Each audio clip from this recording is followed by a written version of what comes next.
Okay, Oh. yeah, Lobo's charging past him. What about Jennifer? Jennifer follows. She follows because her ability doesn't work at that far of a distance just yet. Okay. This Mechazilla shoots its rocket at the group. Especially Lisa. You see these rockets coming. She hid. Yeah, okay, so she's not even looking at the whole thing. Nope. She wants nothing to do with it. She's hid behind a dumpster.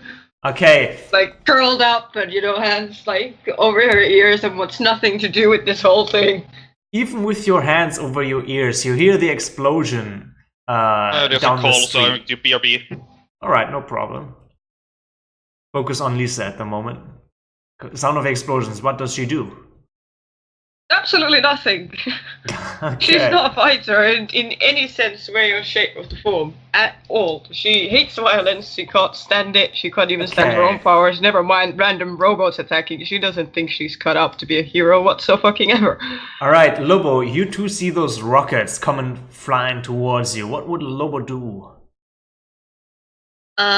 He's going to prepare himself and then jump on one, then the other, then launch himself at the Mechazilla.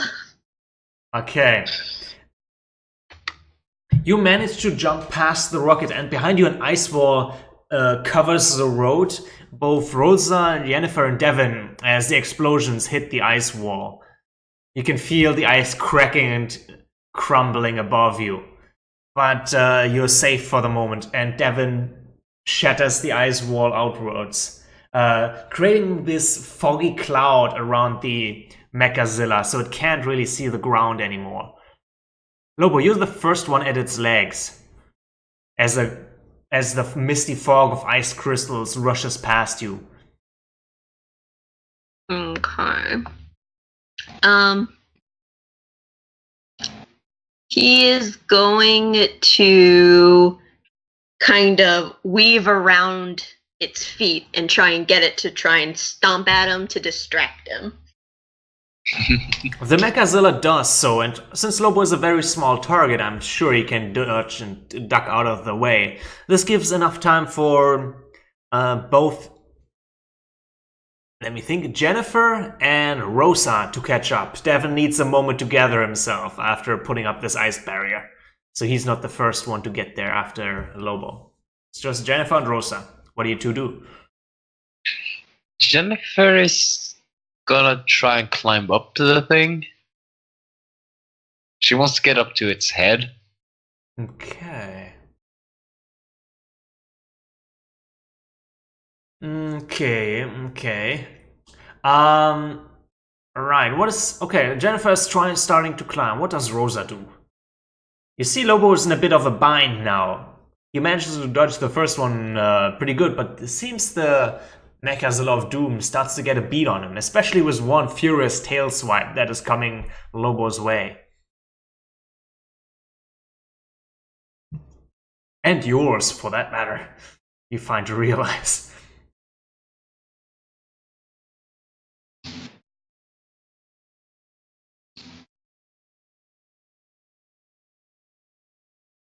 Oh, right, he's on the phone, right. Let's focus on Jennifer then.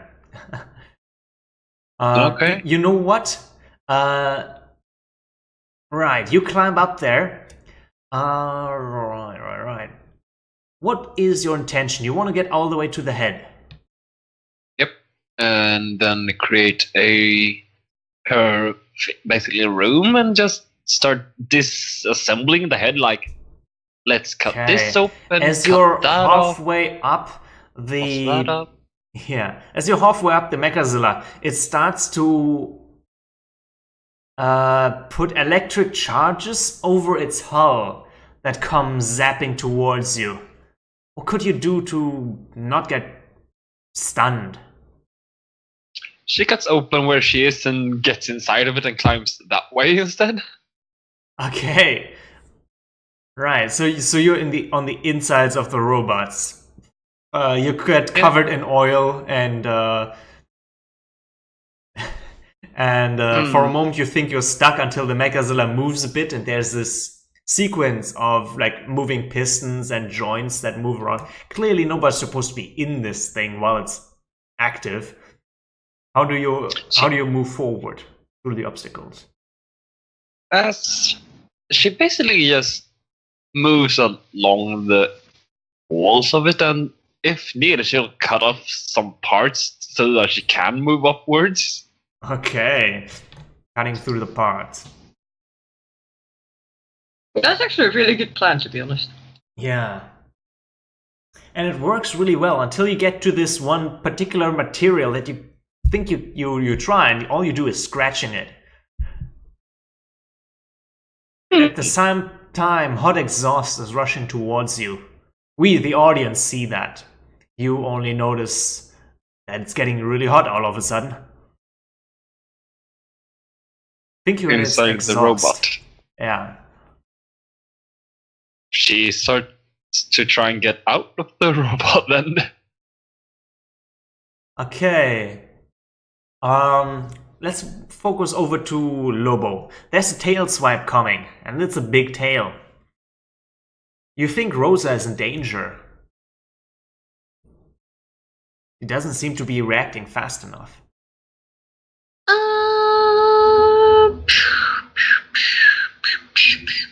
How would Lobo be a rescue dog? I'm back. Right, Rosa, you didn't notice fast enough, but there's a tail about to hit you from a swipe.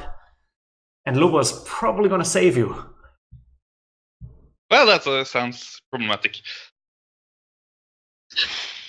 Why don't we save him together?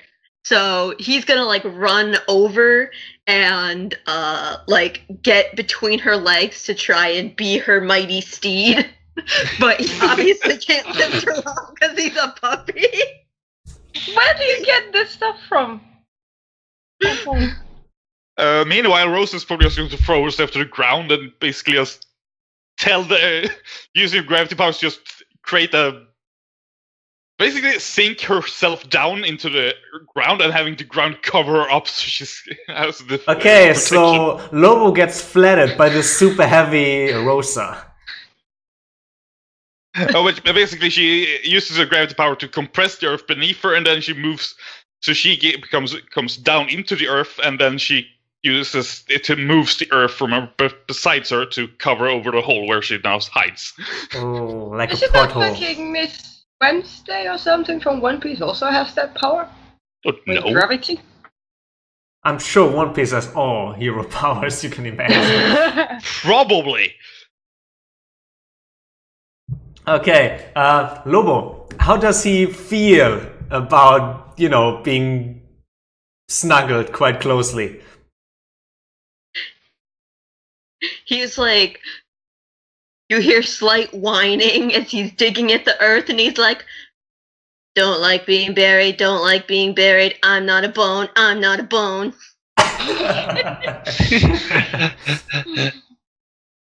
Steam comes shooting out of the chest plate of the Mechazilla, where Jennifer has cut herself out just in time as hot steam blows at her oil-stained hair. She looks quite, oiled up with like machine oil. Am I just having super dirty moments today, or everything you guys just... It's think just you're the AtemDM one that- terrible. I think it's you that's having. It's mostly you, yes. Alright, you start falling. Jennifer, looks like this is gonna hurt when you land. All of a sudden, an ice wall like a slip and slide starts forming under you. And you hear Devon yelled up to you as you slide downwards and pick up in speed still. I'm gonna get you all the way up there. That's where you're going, right? She just woohoo! Yeah, Like arms raised, like if it's a roller coaster, basically.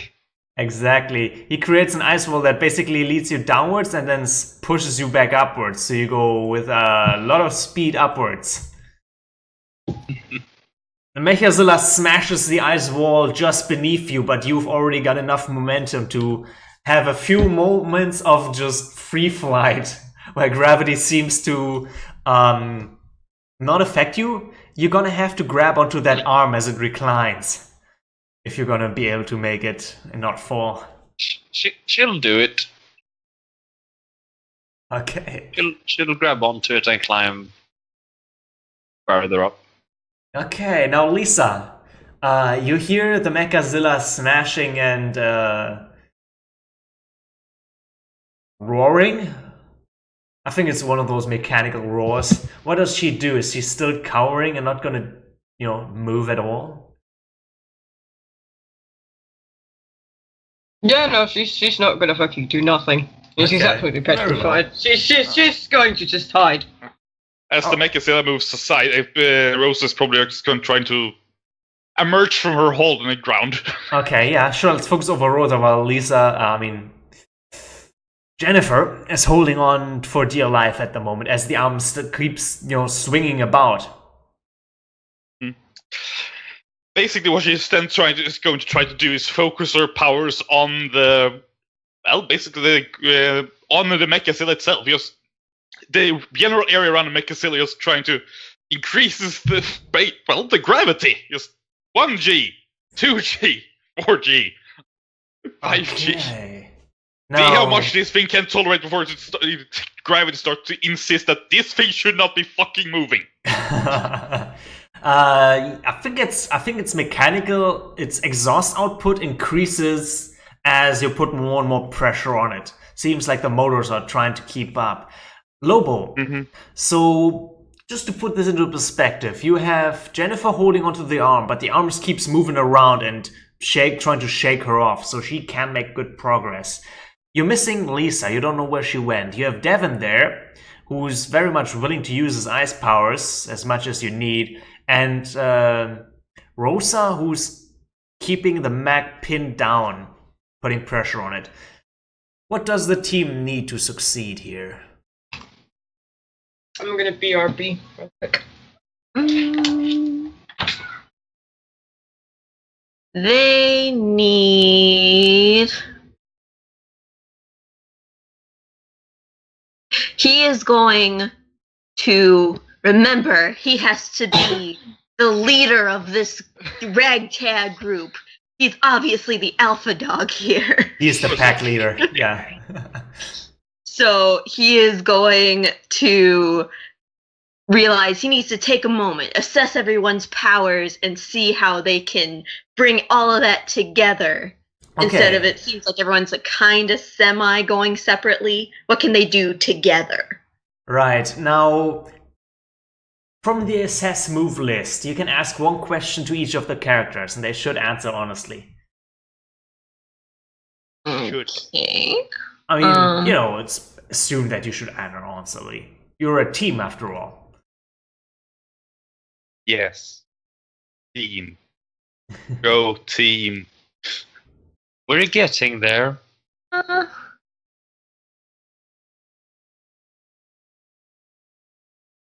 I guess Pierce the Mask will also apply here in case you want to ask them something in terms of assess the situation is more towards the general situation and you're trying to find out more about them personally. So Pierce the Mask, ask one of those if you will as well. Whatever you think would suit better for the situation with Lobo. Okay.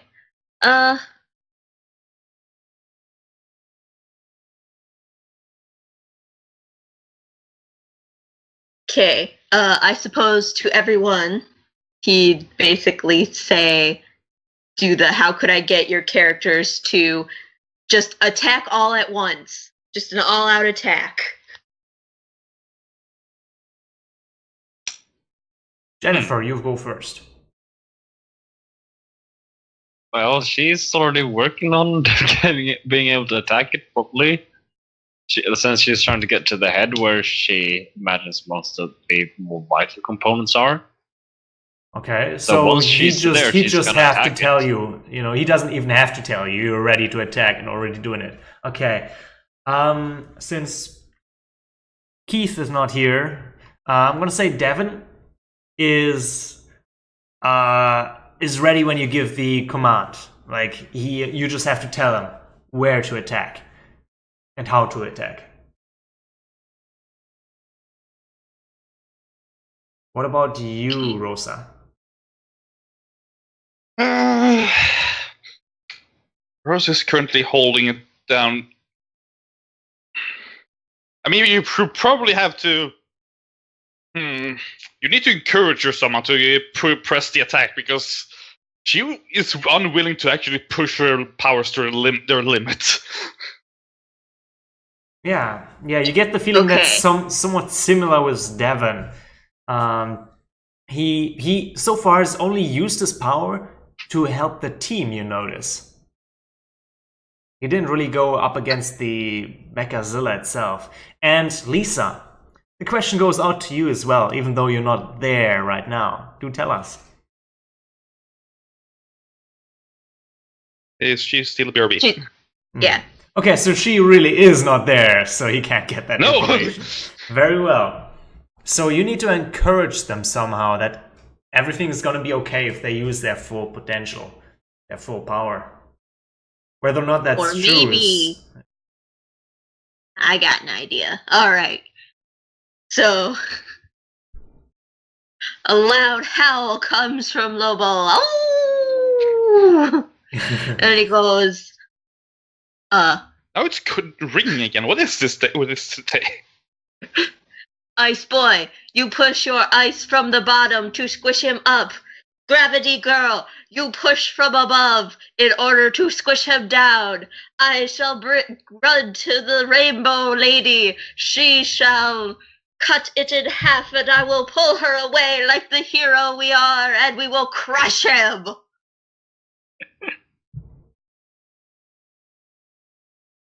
Push her up and low. Yeah. Yeah, so basically, since they won't use their full powers, it's Devon will push from below, Gravity will push from above, and then cut the center so it kind of just collapses in on itself. All right. Devon gives Rosa a nod. What does Rosa do in return?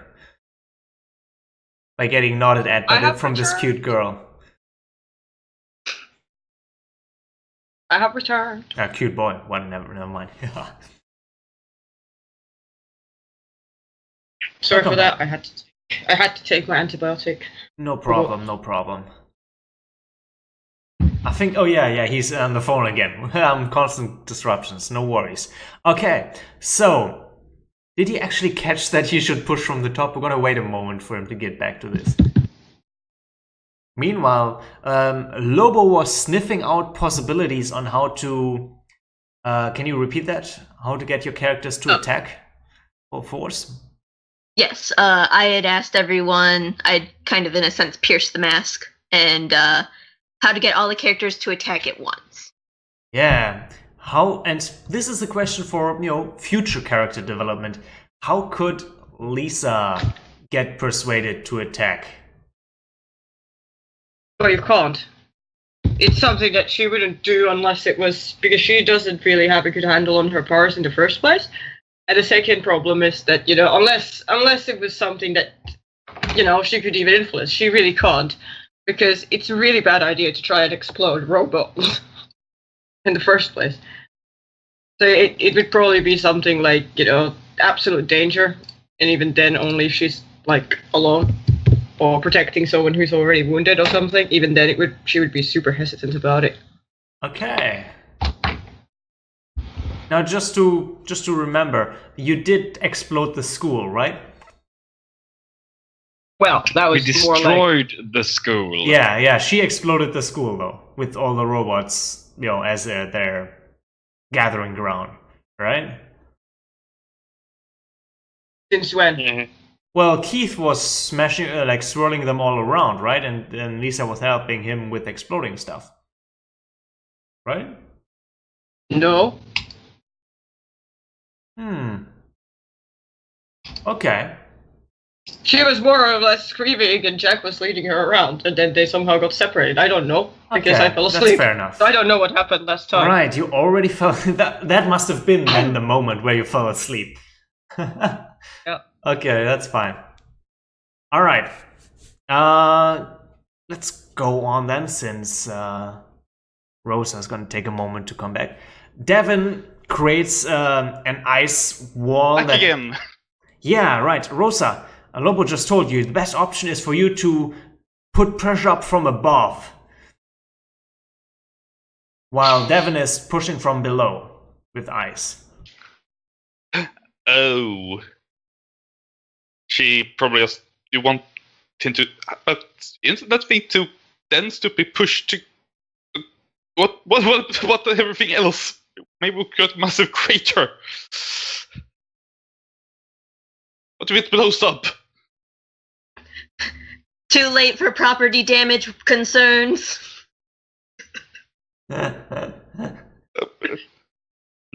Devin is already creating ice beneath, pushing up the robots, raising it up into the sky.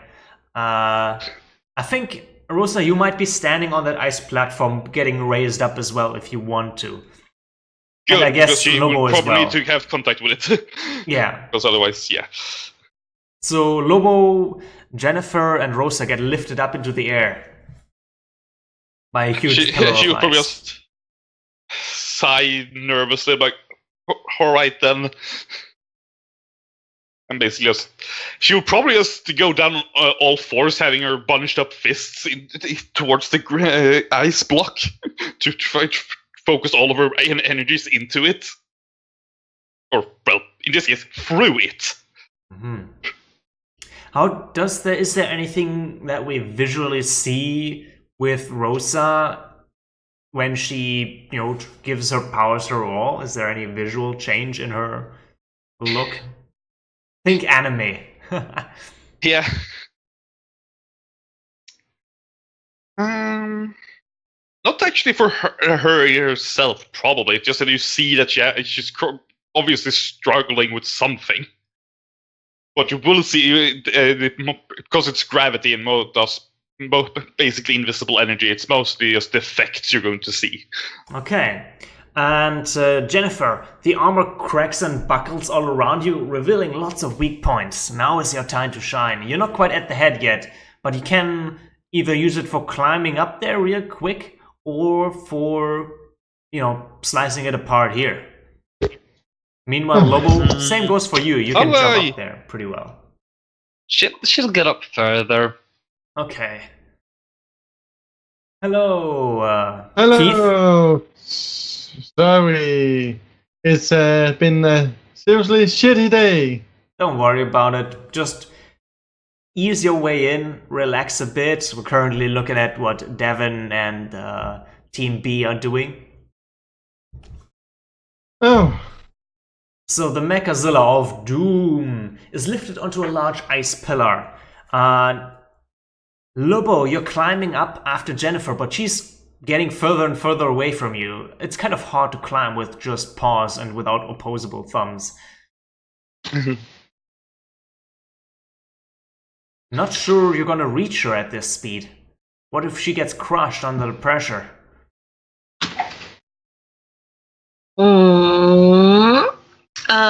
About where would you say we are on the mech? Okay, I'm gonna make Samantha. I'm gonna make green. She's gonna be here, and you are gonna be.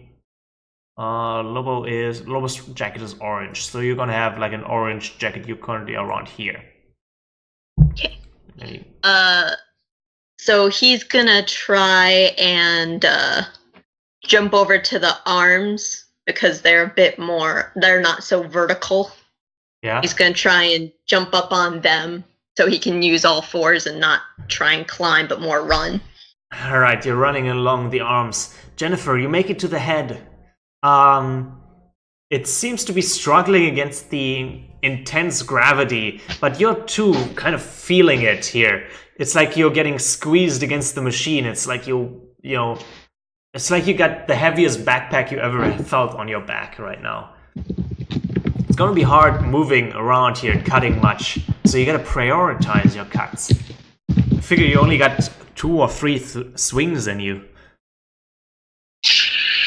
She'll start by, let's see.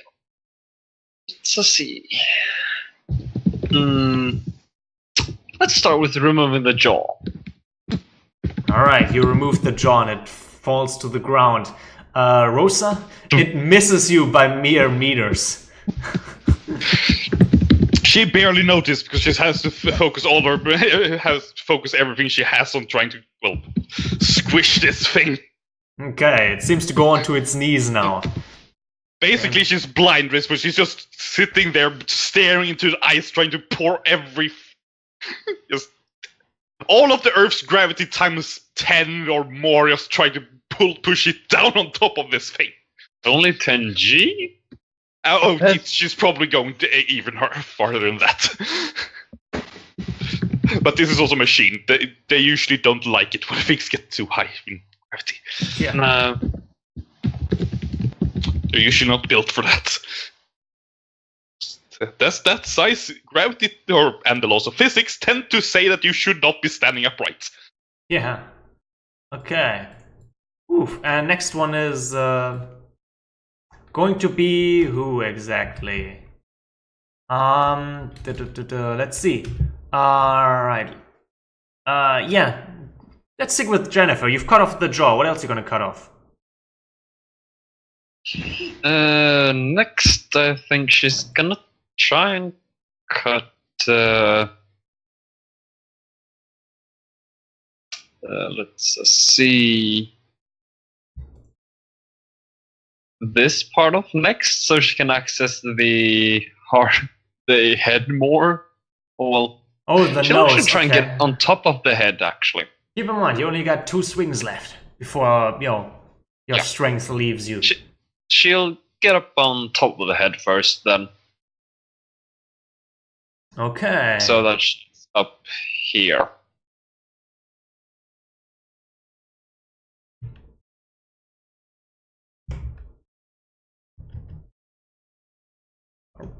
Alright, you make it there. Lobo, you catch up to her just now. You managed to catch up with her.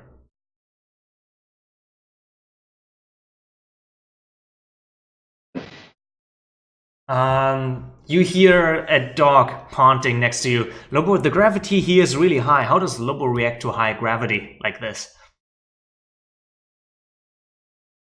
Rosa's ability seems to be, directing against the robot for sure, otherwise you'd be squished, but you can still feel it.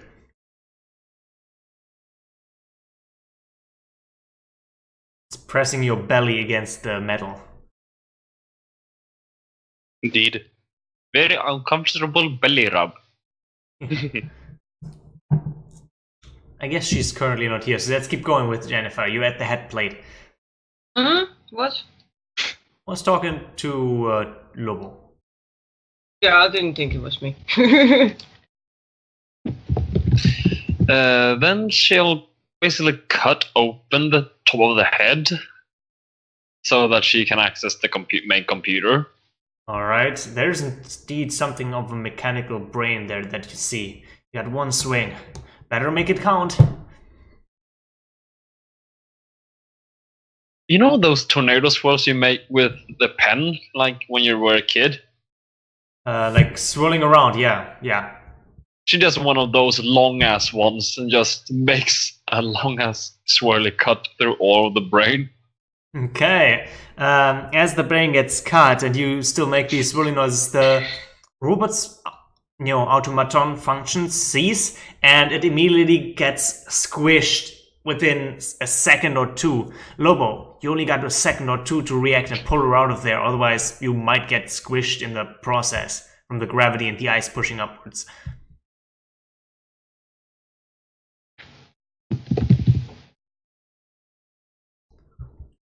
Yes, she is AFK. Damn. Bad. That is fine.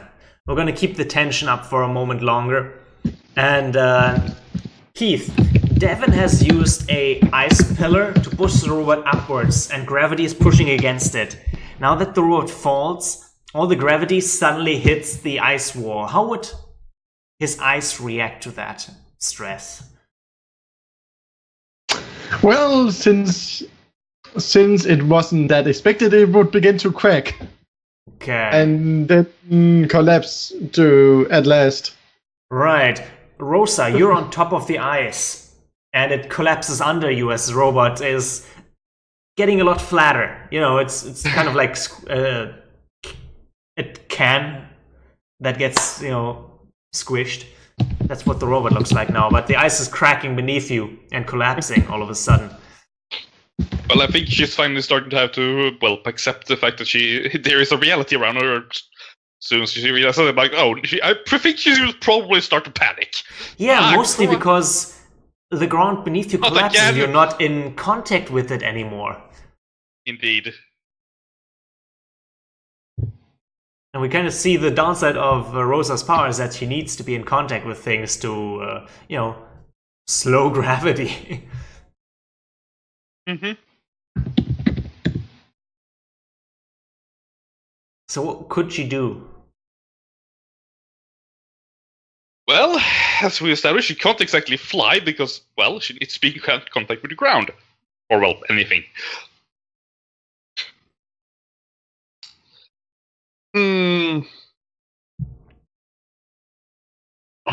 Well, the ice is crumbling. She could try to grab onto a piece of ice and basically just... There is that large metallic jaw that is laying next to you notice now.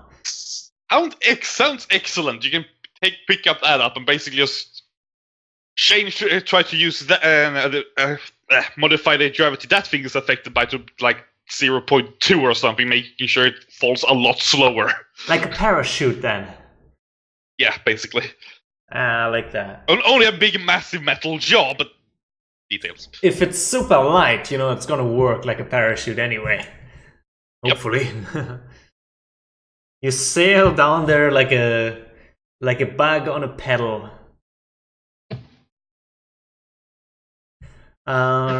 Is Lobo back? I've been back. Okay, Lobo. The robot is collapsing. Looks like Jennifer did it. She slushed his brain. But how are you gonna save her now? As the robot is cracking under the pressure. But I already said it. You were muted, perhaps, then. Oh, I apologize then. Yeah, that's why we didn't hear you. I thought you guys like reacted to me. Maybe okay, sorry about that. No worries. He would kind of leap towards her, grab her by the scruff of her clothes, and just make a leap of faith. And like try and kind of swirl her around so she's above him. So when they land, he's gonna be the one who meets the ground first. All right. Rosa, as you float downwards, you see these two falling.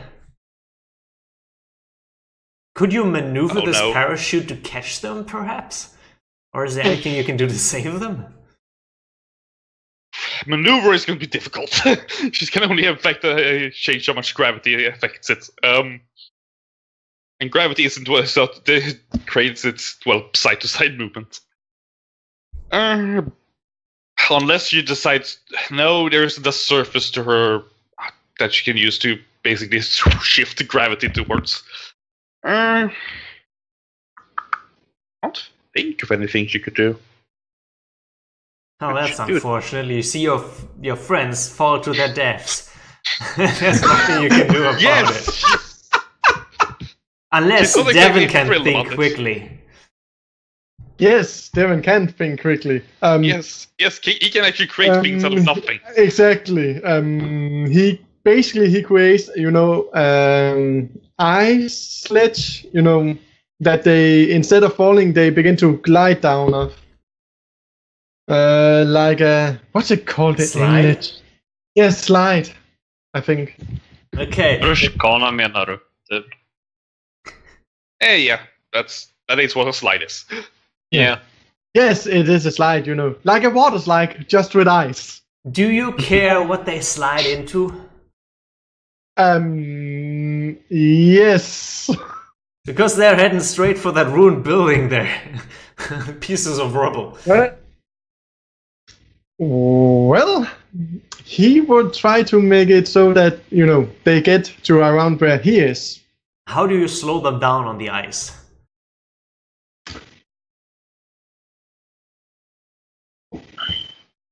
Or would Jennifer and Lobo be able to slow down their descent once they slip on the ice? You're thankfully not dead, and it didn't hurt as bad as it could have. Probably just a bruise. I think Jennifer is probably gonna be like, this is like a roller coaster. She's gonna just be like, woohoo, and just hug Lobo like, this is fun. Lobo, you're being held close by another girl. This is great, isn't it?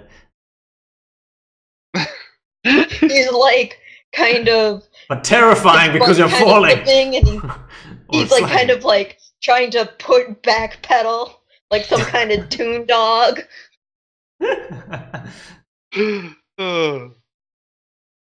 Okay, so Devin, how can you slow them down as they come towards you now at high speed?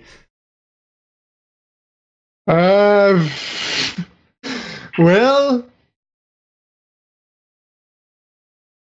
he can try and freeze them in place, but that would not be so good for them. He could make obstacles, but that would just end up hurting them.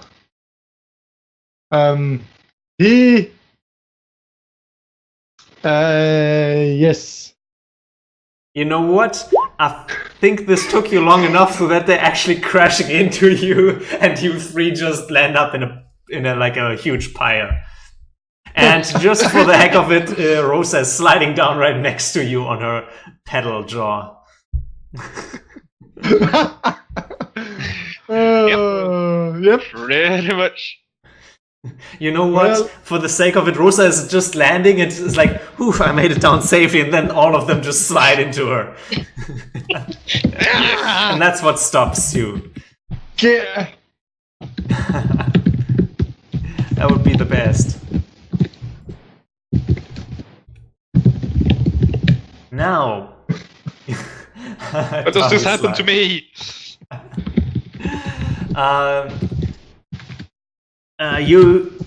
We don't hear, but the audience hears the announcer, "Oh, folks, look like they got another robot, and they're still all alive." Somehow. But there's another peculiar observer sitting up top on a rooftop. It's that Bloody owl owl. kid. Yeah. Damn owl. Looking at the lot of you with like their open owl-like disc eyes. And then it turns over to the third Mechazilla, who seems to be in a fierce battle of some sort. And let's cut over to there. They had a similar reaction. Basically, the first people who saw him were these three. Maximilian Pomwell, Holly Porieto, and Waki Takejiko. I don't know his real name. Let's see. Waki... Who else knows his real name? Takejiro! Hey, I got it right. First try. Of course I knew it. You made them. Absolutely, I made them. And therefore, especially, you know what? Takejiro's reaction is like, "Oh my god, we're doomed!" And they all got this cartoonish, like, screaming together noise. And then from a building comes shooting like a bullet. This girl. Flying straight over their heads towards the Mechazilla of Doom. And Maximilian says, "We're saved!" While Holly is asking, "What's actually happening?"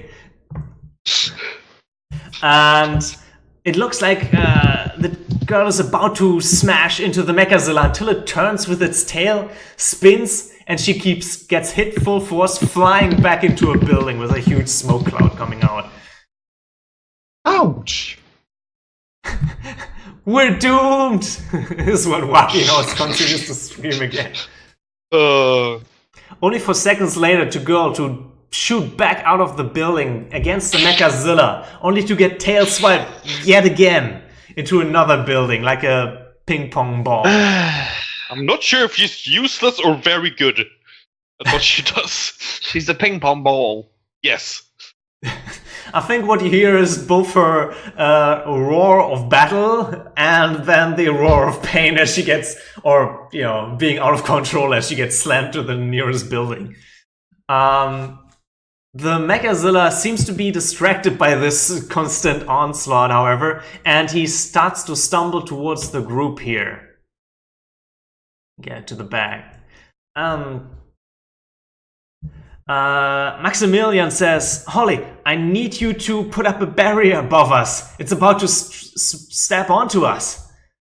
Holly just raises her arms, and around her pillars of light shoot upwards, and the Mechazilla steps on them. Boom. And they seem as solid as any steel you've ever seen. But this is enough for Maximilian to quickly run out of the way.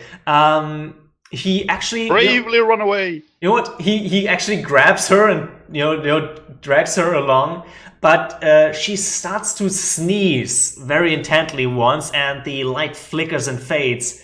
And we, the audience, see Waki, not having moved yet at all, is about to get stumped by this huge feet. We see it from the below camera as the feet gets closer towards the camera. And Maximilian turns around and yells at Waki, "Come on, move! Don't just stand there!" And he's just completely in shock at this giant thing about to step on him. Whoops. And it is at this moment that we see the owl's eyes sort of sharpen, and she buffers up, becoming, how owls can fluff themselves up when they see something they are about to pounce, and she just leaps off the rooftop building, gliding without a beat of her wings towards the Mechazilla Road as it steps onto Waki. Moments later, the owl comes jumping out from inside the leg. You would think in between, but no, inside the leg, having Waki in her, feathery embrace. You don't know what just happens, as the audience, of course, but it seems Waki is unharmed, as is the owl, even though the robot stepped on them. Phasing, most likely. Maximilian's saying, I think we're gonna need a plan. And for the first time, we hear the owl talk, and it is confirmed that she is indeed a, female owl. She's got this sort of deepish voice that you would expect almost from an owl, you could say. And she says, I know what we need to do to down this Mechazilla. Why? I love it. But we need to have the utmost coordination. Otherwise, and you hear this girl flying by overhead just to get smacked into the nearest by building. Otherwise, we will not do much damage to it. In fact, this time she just smacks against the wall and lands near the group, sort of on her back, her eyes spinning in two different directions. I think we can see like a few, how do you say, when you hit your hand, you get like a little dent on you. I don't know the English word. Like a bump mark on her head. She's got multiple of those by now. Okay. Let's see, what's the word? I got it in a second. We know what you mean. Yeah, a bump. Yeah. She's got several bumps on her head.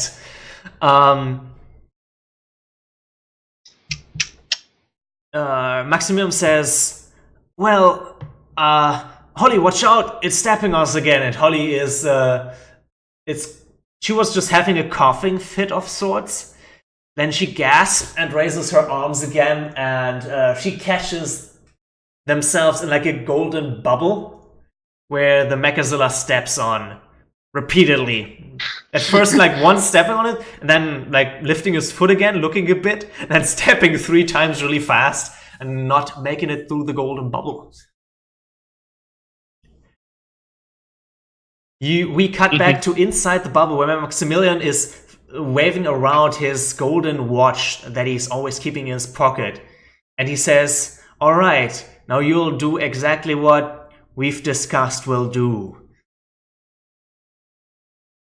Holly, ready? 3, 2, 1, go. There's golden wings appearing on Holly's back, and she flaps herself backwards, flying upwards towards about chest high to the Mechazilla.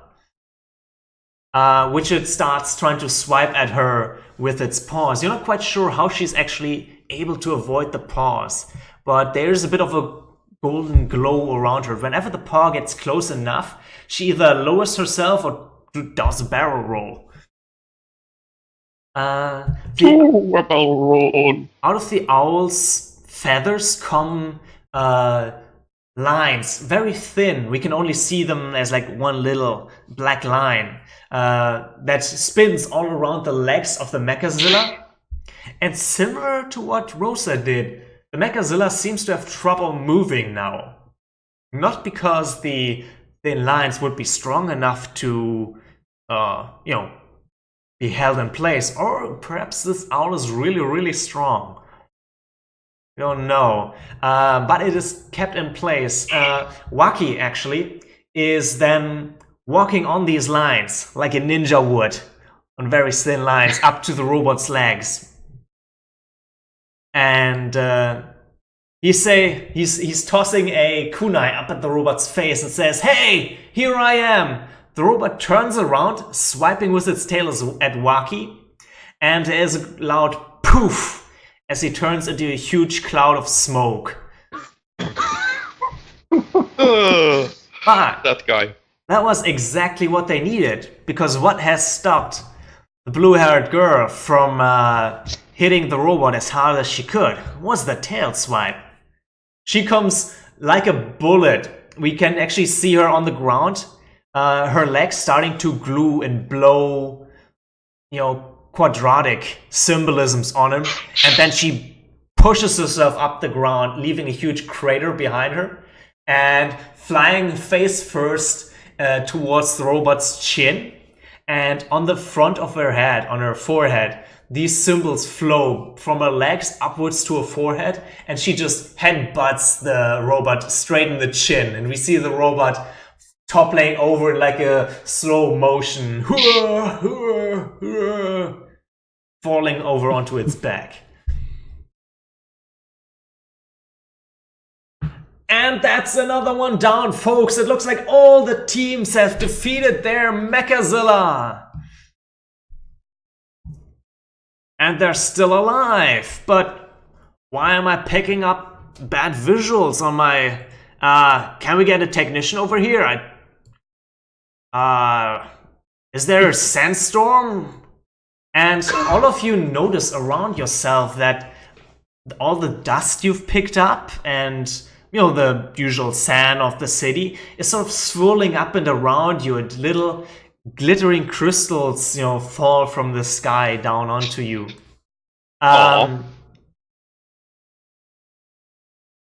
Let's see here.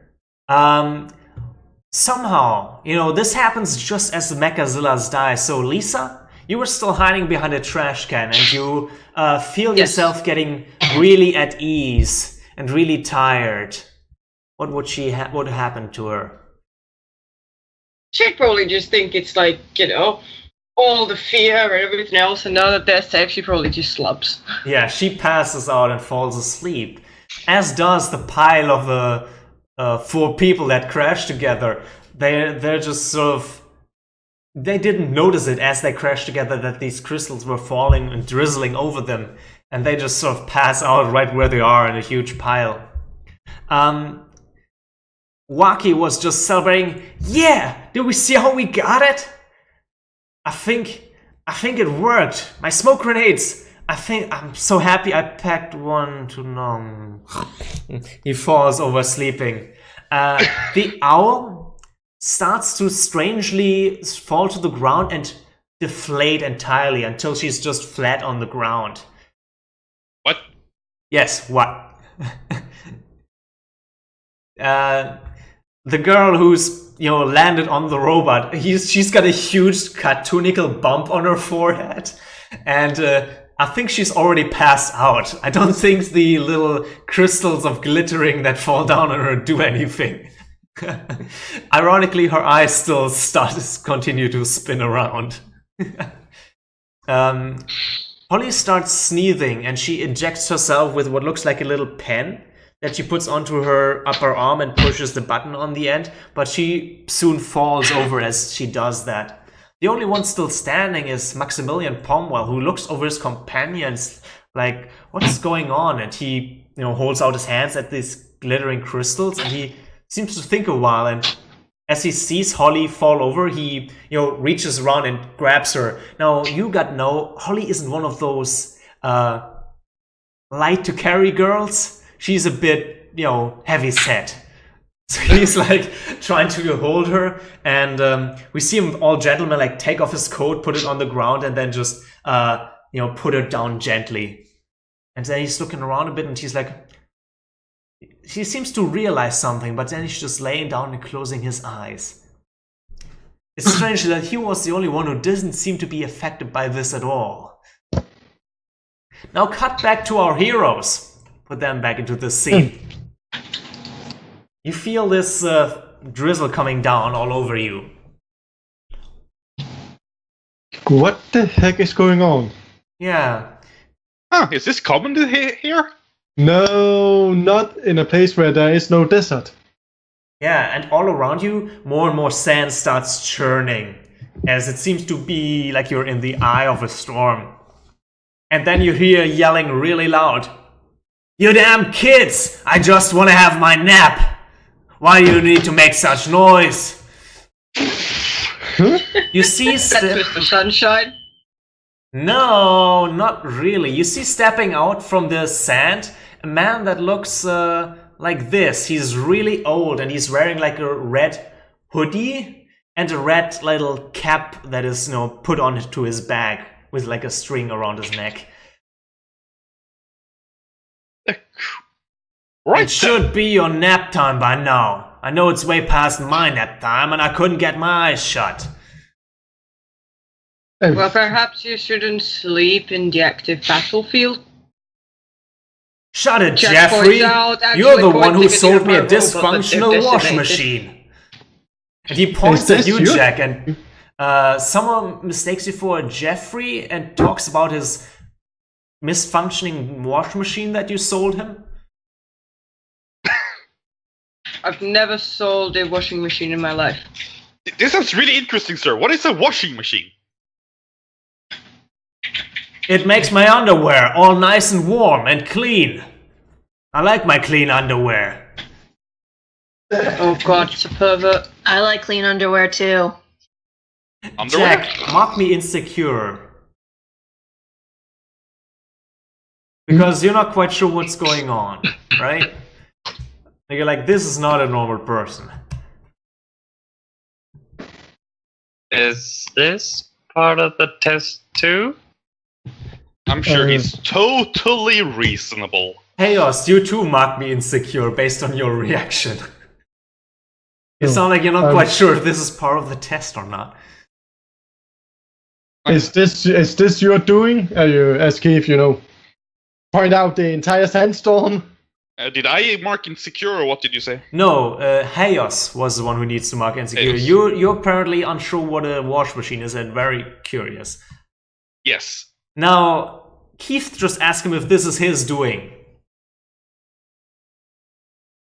Okay, yeah. So, at this point, the sand converges on you and you feel yourself neck deep in sand, and he says, "Agnes, I haven't seen you since last communion. You still look as long as you did back then."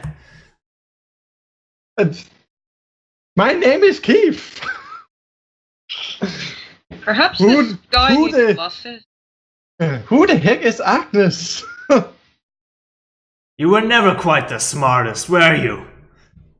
Ge- Don't recognize me? You think I'm... You know what? I made it great in show business. I used to put kids to sleep back in the 90s and 80s. Many grew up. I was the blessing of many parents who couldn't get their little kid to sleep, and you guys need to be less noisy. Give him old man his peace. Dude, that's so creepy. Do you not even recognize me? me? You're in the middle of a test. I'm the You're in the Sandman. middle of a battleground, right? Okay, as you continue talking about this, Jack, Sand also tries to engulf you completely, like it did Keith. Now, it doesn't mean that Keith can't get out of that, but let's focus on you, Jack, since you seem to be the most vocal leader of the group. Well, it wouldn't be able to. I control the wind. Alright. So, tell me in fiction what Jack does. She just waves his hand around, looking quite silly, actually, funnily enough. But because, at the moment, he's not quite strong enough yet to just do it without some hand motioning and waving and looking a bit silly doing it. He's trying to And suddenly he would have actually a shield of air around him, so that, the sand cannot touch me. Okay. But it can very much touch the other four, since you're swirling the sand around even more. Chaos, the sand gets into your nostrils. How does that make you feel? He sneezes like big time, and a bit of smoke comes out. Lily, that sand gets all over you and your bike. That's gonna be fun to pick out. No, my bike! It could take hours. And my hair! Mark me a condition, any one you choose. Let's see here. What makes sense? That's the one. See.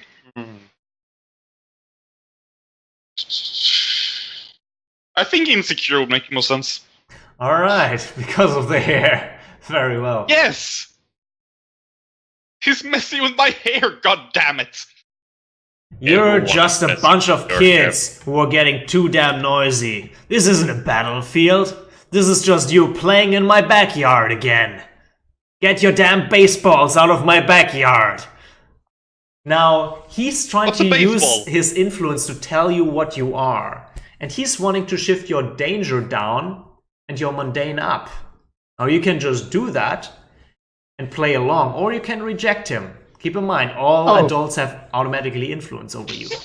Consider the fact that I have danger -2. I don't think I want that to get lower. It can't get lower, because if you get danger even lower, you take a condition instead and don't shift your label. Because you think you're absolutely no threat at all. Yeah. He's a crazy old man. Of course, I'm going to reject his influence. Okay, let's start off with Keith then, and we got to do this one by one, otherwise it's chaos. So you're going to reject his influence. This is the first time we use it in this season. So rejecting someone's influence roll. It is just a 2d6, right? Yeah, it's just 2d6. There's no other modifier with that. Let me get over there. Oh, not good. On a miss, their words hit you hard. Mark a condition and the GM adjusts your labels. Damn it. So you know what? In fiction, it's like, clearly he is controlling the entire cityscape with his sands. What is your puny fire against that? And he's got you right in a mound of sand, and there was nothing you could have done about it. So perhaps, you're not as dangerous as you thought. And you did even put a scratch on those robots, so... Ooh, what condition do you take? I think Hopeless would be the one who fits this best. Yeah, maybe. Lily, you were saying, I'm not gonna let this guy give me a condition, so I'm gonna reject him as well. Yes, exactly. Hey, I'm not dangerous. How do you reject him exactly? How does it? How would she do it? What was the key in fiction? Well, you know what? Roll first, and we see if it works or not, and then you can play it out after that. Please. Oh, also, Uh, Keith, let's see, does he mark... No, you do not mark potential for that. Let's see. Okay, it didn't add a -2 for insecure, but that's still a 7. So Still a 7. Okay, so on a 7 to 9, you get to choose one of the options here. let's say rejecting.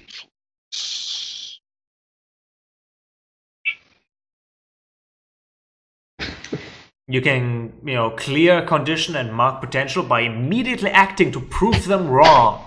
Or you could shift a label up and one label down of your choice. Or you can cancel the influence and take plus forward against them.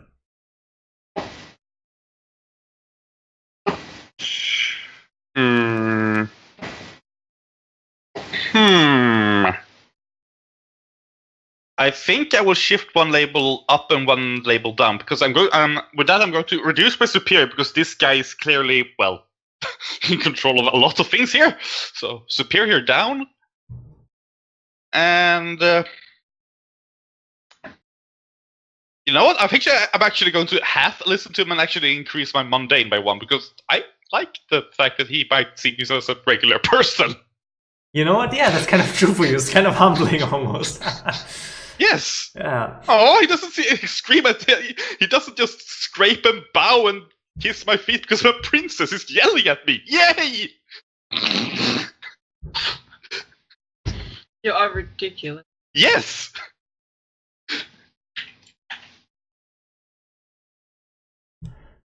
All I've never right. experienced this before. It's awesome. Freya, how do you react to being told to be just a kid? You're clearly not looking like one, but... Are you a kid now or a squid now? She tilts her head, a bit confused, because everyone else always complains that she looks like an adult. Are you an adult? Are you one of these? Are you a parent? All that stuff. So she will happily accept that he thinks her just some normal kid. And because she, but to be honest, he seems like a really awkward, he seems difficult. She's not good in social situations. So because she's kind of afraid from previous and she's afraid that he might change his mind about her, she's going to walk away and let everyone else handle it. Well, that's an amazing way to solve things. You walk away to realize that you're walking into this thick sandstorm and it hurts actually a bit. You can't actually make it through there without a problem. If you proceed, you're going to take a powerful blow. I will do that. Okay, roll to take a powerful blow. That's plus your conditions. So since I'm walking away and getting rid of afraid, the -2 to my directingly engaged still counts, but the condition itself, does it still You know count? what? Or? For simplicity's sake, since it's going to be a bitch to keep track of, you get rid of the -2 direct engage as well, right away. Otherwise, it's just going to be, I'm going to forget about it anyway. So let's just get rid of it immediately, make that a rule. Yeah. I thought about that last time. So, yeah. So you only roll with one condition on your powerful blow. You're still taking a full hit. He's removed from the situation. You actually, you disappear into the sandstorm and are never seen again until the sandstorm stops. Very well, that was an easy way to get one of your adults, out there, one of your heroes. Let's talk about Hayos. Yep. How do you react? He's gonna reject. Alright, go for it.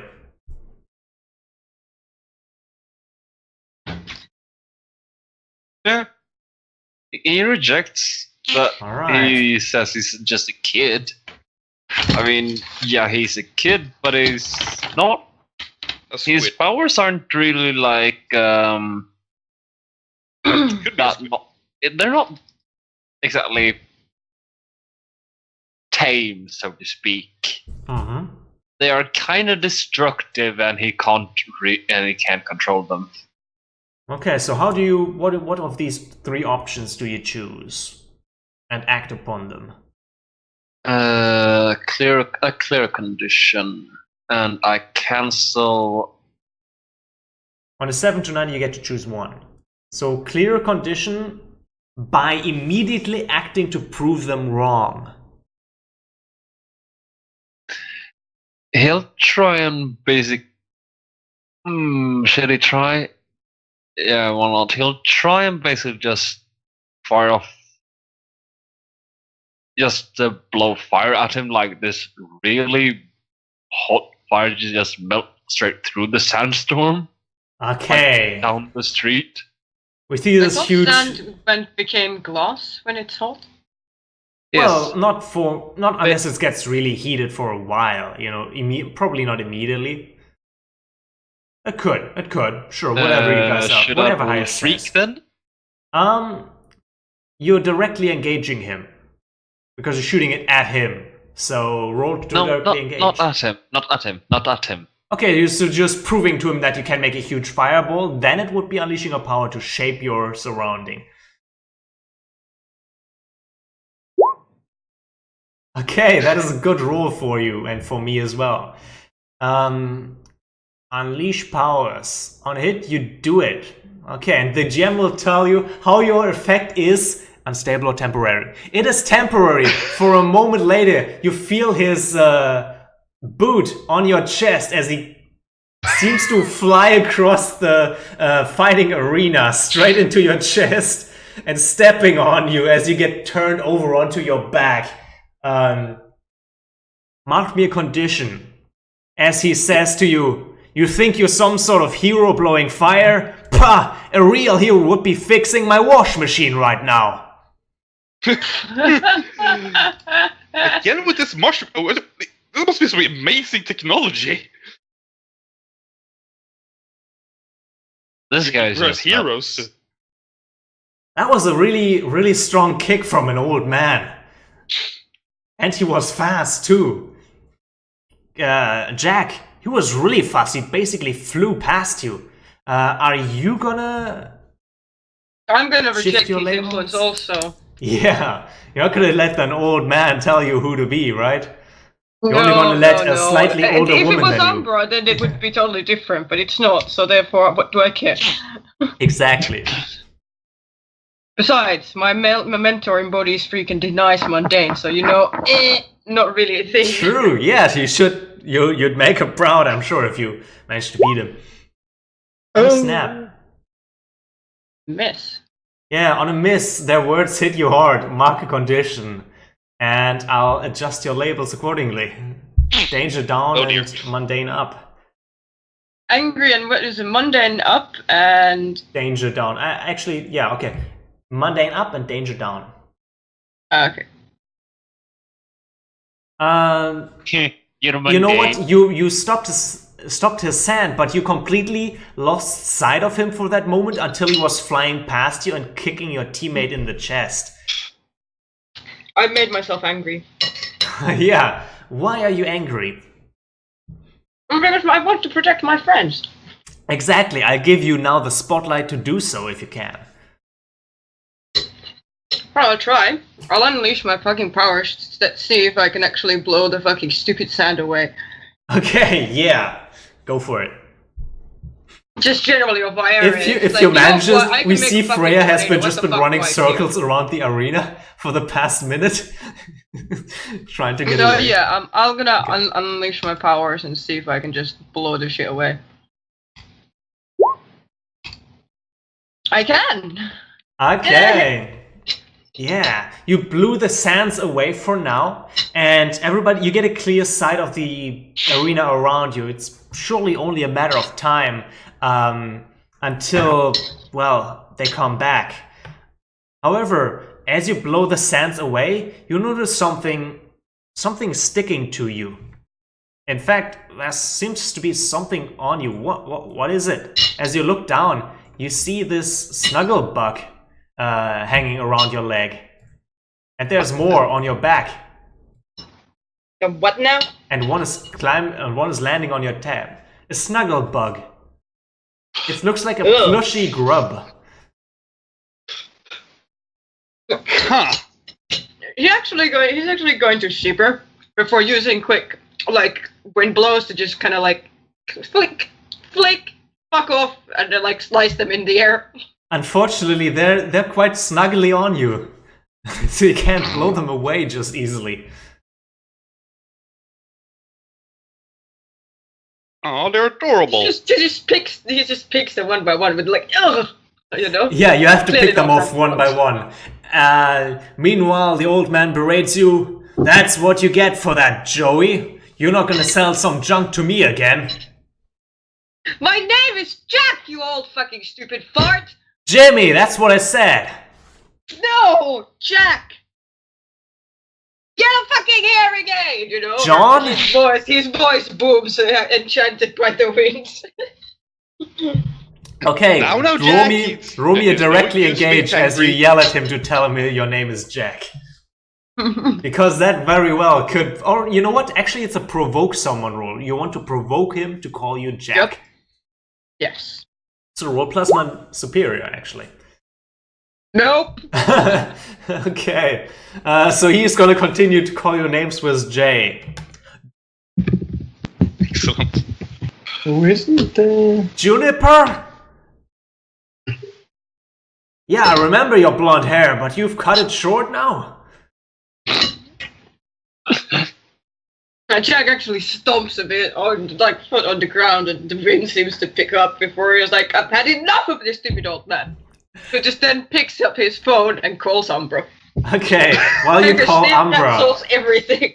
we got Lily in the spotlight for a moment, who's still wondering what is a wash machine. What is the washing machine? Oh my god. You could ask him. Yes. So, excuse me, Welcome good back. sir, but what is the details of a washing machine? It sounds like a really intriguing technology that I would be interested in. Yeah, just don't buy it from Jamail over there.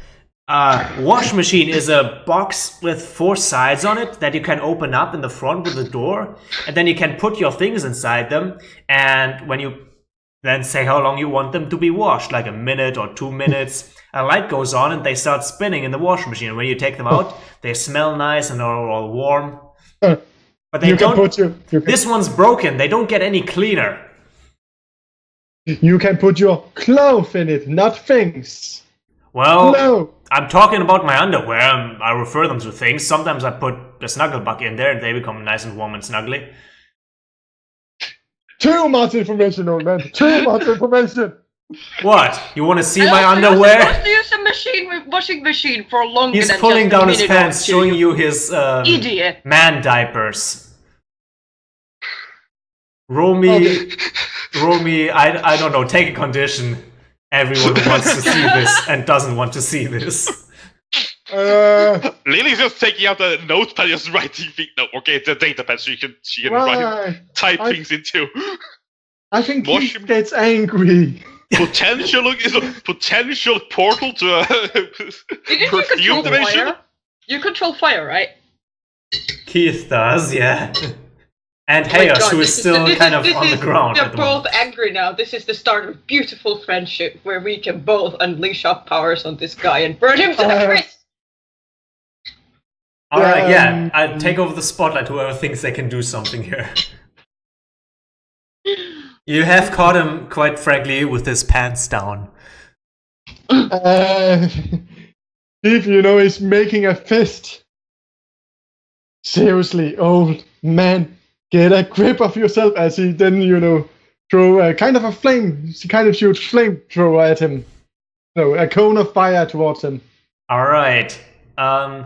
Jack, how you Just helping say. him? Yeah, of course. I mean, think about it this way. Winds, they do flame up flames, you know? Well, the oxygen does.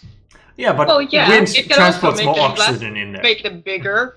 I mean, have you ever seen Naruto and the combination techniques in that? I know that wind can make fire bigger. Yeah, and stronger generally. Same with wildfires. Alright, so, right.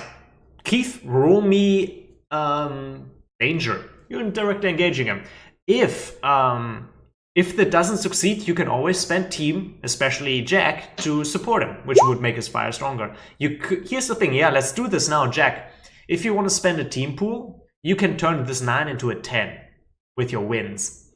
Well, first of all, let me just say that I actually added one team to the pool. Yes, sorry, I actually forgot when we entered a scene against a dangerous foe. We should have gone through the And moves also, here. and carry +1 forward if you are the leader, and whatever that means.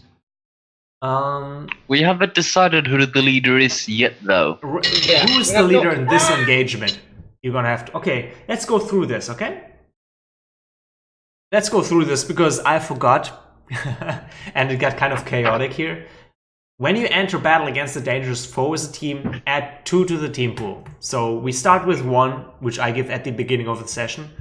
1 is from Jack's talents or moves, and I add 2 more, making it 4 at the beginning. If the leader's influence over everyone teammate, add another team. Who's gonna be the leader actually right now? Because it seems like Jack wants to be at the moment. Would everybody agree with that? It's either Jack or Keith at this point. I'm thinking either Jack or Keith. They're both angry. They're both very angry. This old man. Here. Well, let's just say Jack. This time, Keith was the leader the last time. Yeah. Okay, Jack, do you have influence over everyone in the team? We actually never discussed influence. Right, because you fell asleep. That's fine. That's fine. We're gonna do more influence at the end of this session. So no. Does everyone have the same purpose in the fight? Well, damn right. Defeat the stupid old man. Defeat the stupid pervert old man. Lily, what's your purpose in this fight? Gaining information. Find out what a wash machine is, right? Yes.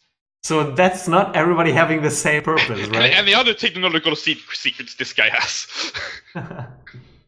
So I think that's not another team I'm gonna give you there, because she has quite a different, interest in this fight. Does anybody mistrust Jack here? Nope. Not so far. Okay. He's actually really happy. He's a really happy, nice, helpful guy. But the problem with him right now is that he's angry. Yeah. If your team is ill prepared, I'm not sure if Hales trusts him. Well, does he distrust him? Met him before. Kind of. Well, I'm just gonna give it to you at the moment. Distrust him.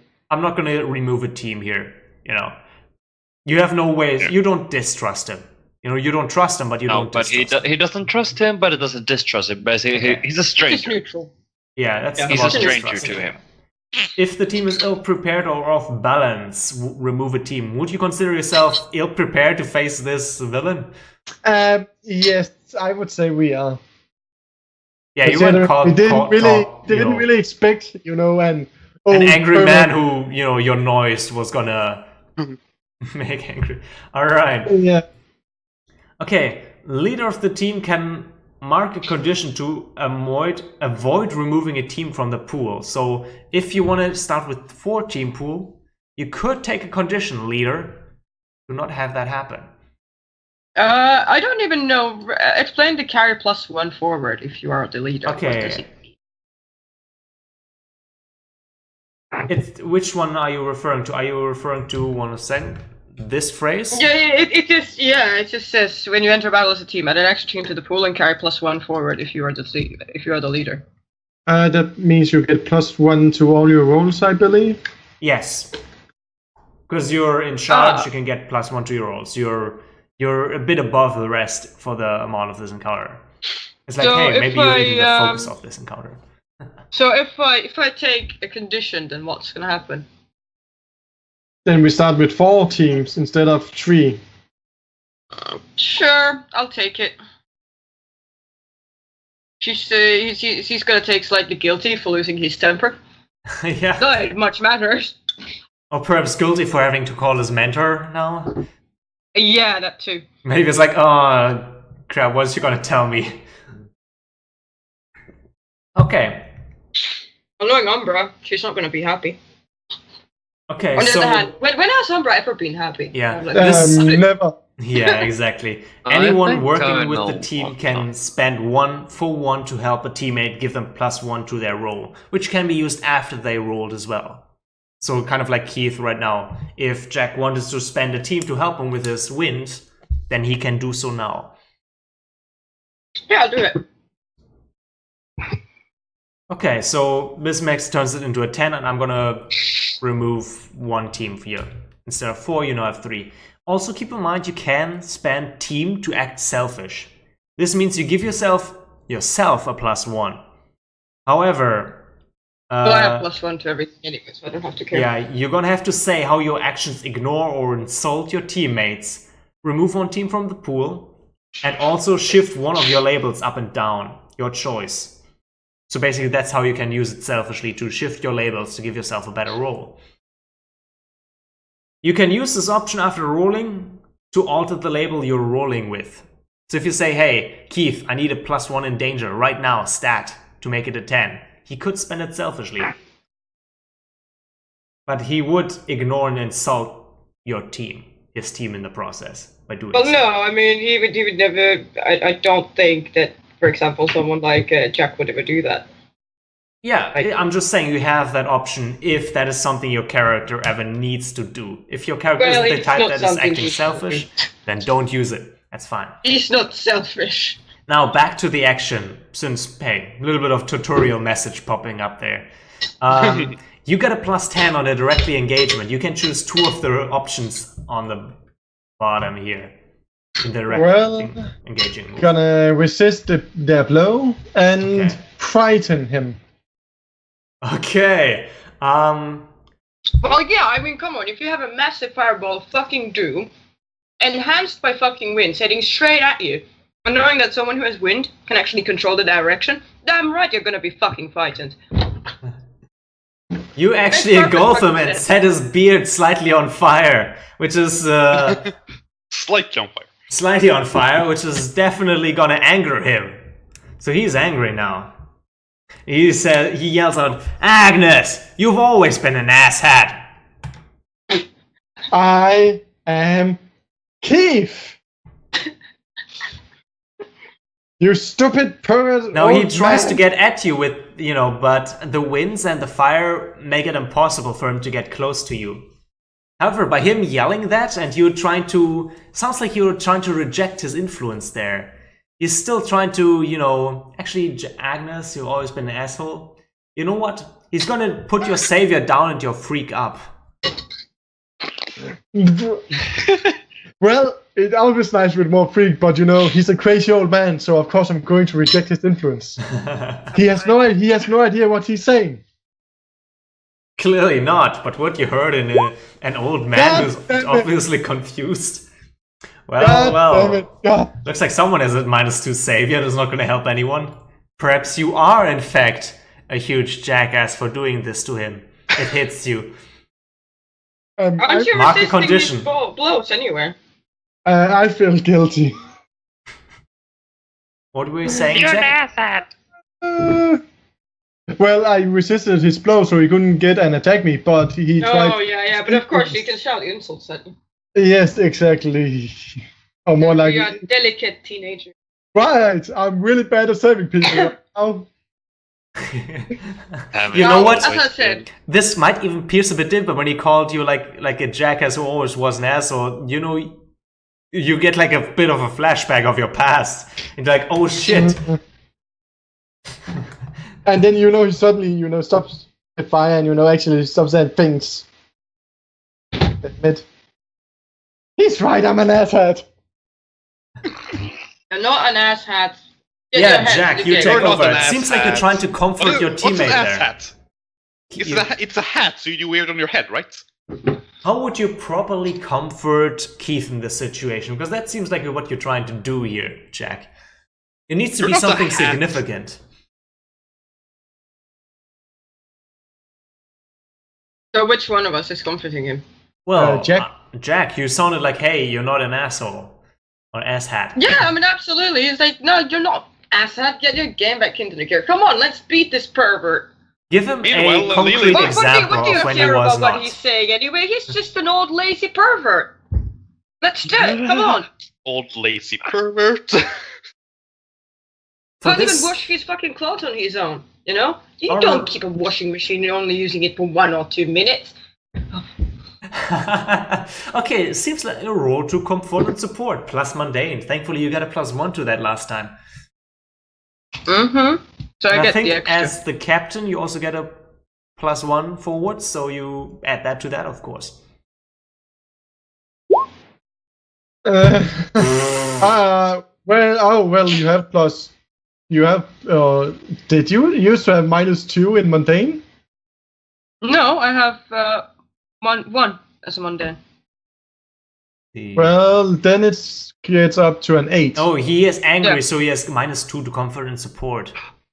Oh. And he added +2 for, his mundane and Yeah, the right. team captain stuff. Well, but it he also actually took still -2. actually becomes 7 because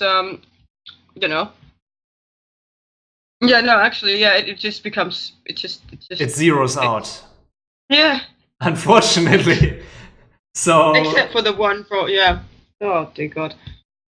this, however, this kind of struggle between Jack and Keith and the Sandman. Hey, you've been pretty much ignored, but you're no longer on the ground, are you?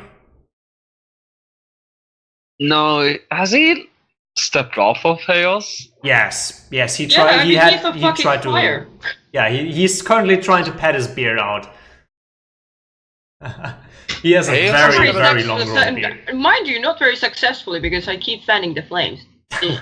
Chaos is gonna try and sucker punch him into the ground, I think. Eye for an eye. Roll to directly engage the threat. Yeah. Be careful of the flames. Oh, you only can pick one here. Yeah. I still hit though. Absolutely. You hit him. You hit him with a sucker punch, putting him to the ground, but what does it actually do in the long scheme of things? It's basically, you kick me, I punch you back. Right, choose an option from the list of directly engage a threat. I resist or avoid the... No. I surprise the opposition like, wait, what? yeah, right. He was just putting off his beard. He turns around and sees this dragon creature lunge at him, punching him in this. Where do you punch him again? No, there's no point to be so violent. We can learn things here, right? Right? Guys? No. At the same time, you feel his, bare knee and his lubbery old man skinned upper leg hit you where your manly, much younger bits are. Take a powerful blow as he topples over. I mean, you do have, thick armor, but I think they call it the soft bits not for nothing. Yeah, that's true. And that is conditions you roll with, right? Mm-hmm. Yes. Miss, Oh. hey, that's good. Miss means you're completely avoided. And how do you avoid Don't you it? have Don't you have any conditions? No, I clear those. Huh. With rejecting my influence over his Right, influence. So I that's was what he like, did. no. Oh, right. I Okay. need But to get yeah. rid of some of them. Why are you I got a unhurt? bit of angry.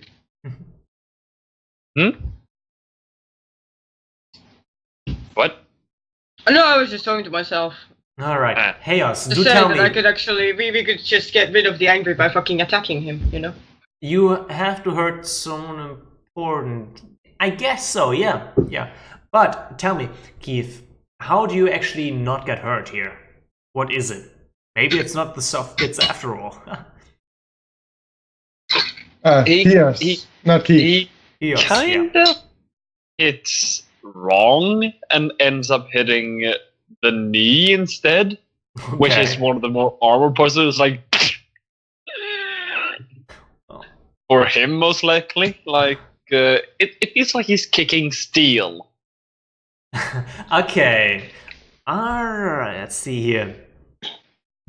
Seems like, you know what? He actually gets a grab on you because you didn't take something from him and you didn't create an opportunity for your allies. So he's gonna take an opportunity for himself. He's going to grab you as he gets around you and you sucker punch it. And now he's holding you hostage. And he says, Joey Maru, you will fix my damn microwave or the boy gets it.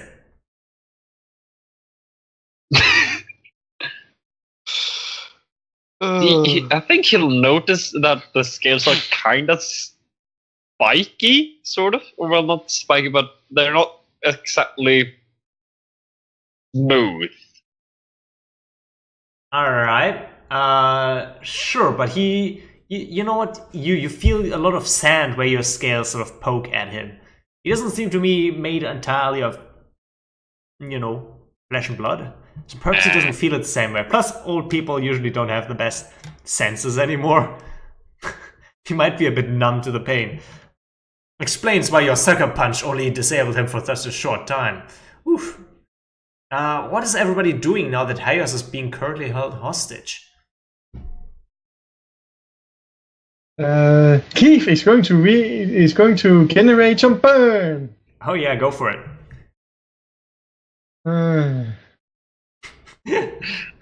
Hope Okay. the constant air that Jack fans around you doesn't I'm hinder that. just.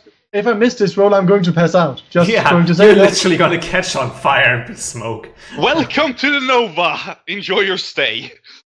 Oh, I get a full hit. Okay. It's easy to catch burn when you're angry and your team's in danger.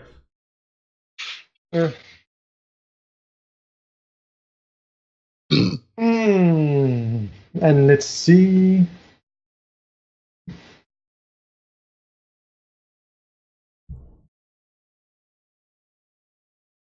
You will I hear be the able old man to- say, just like when I put stuff into my wash machine too long.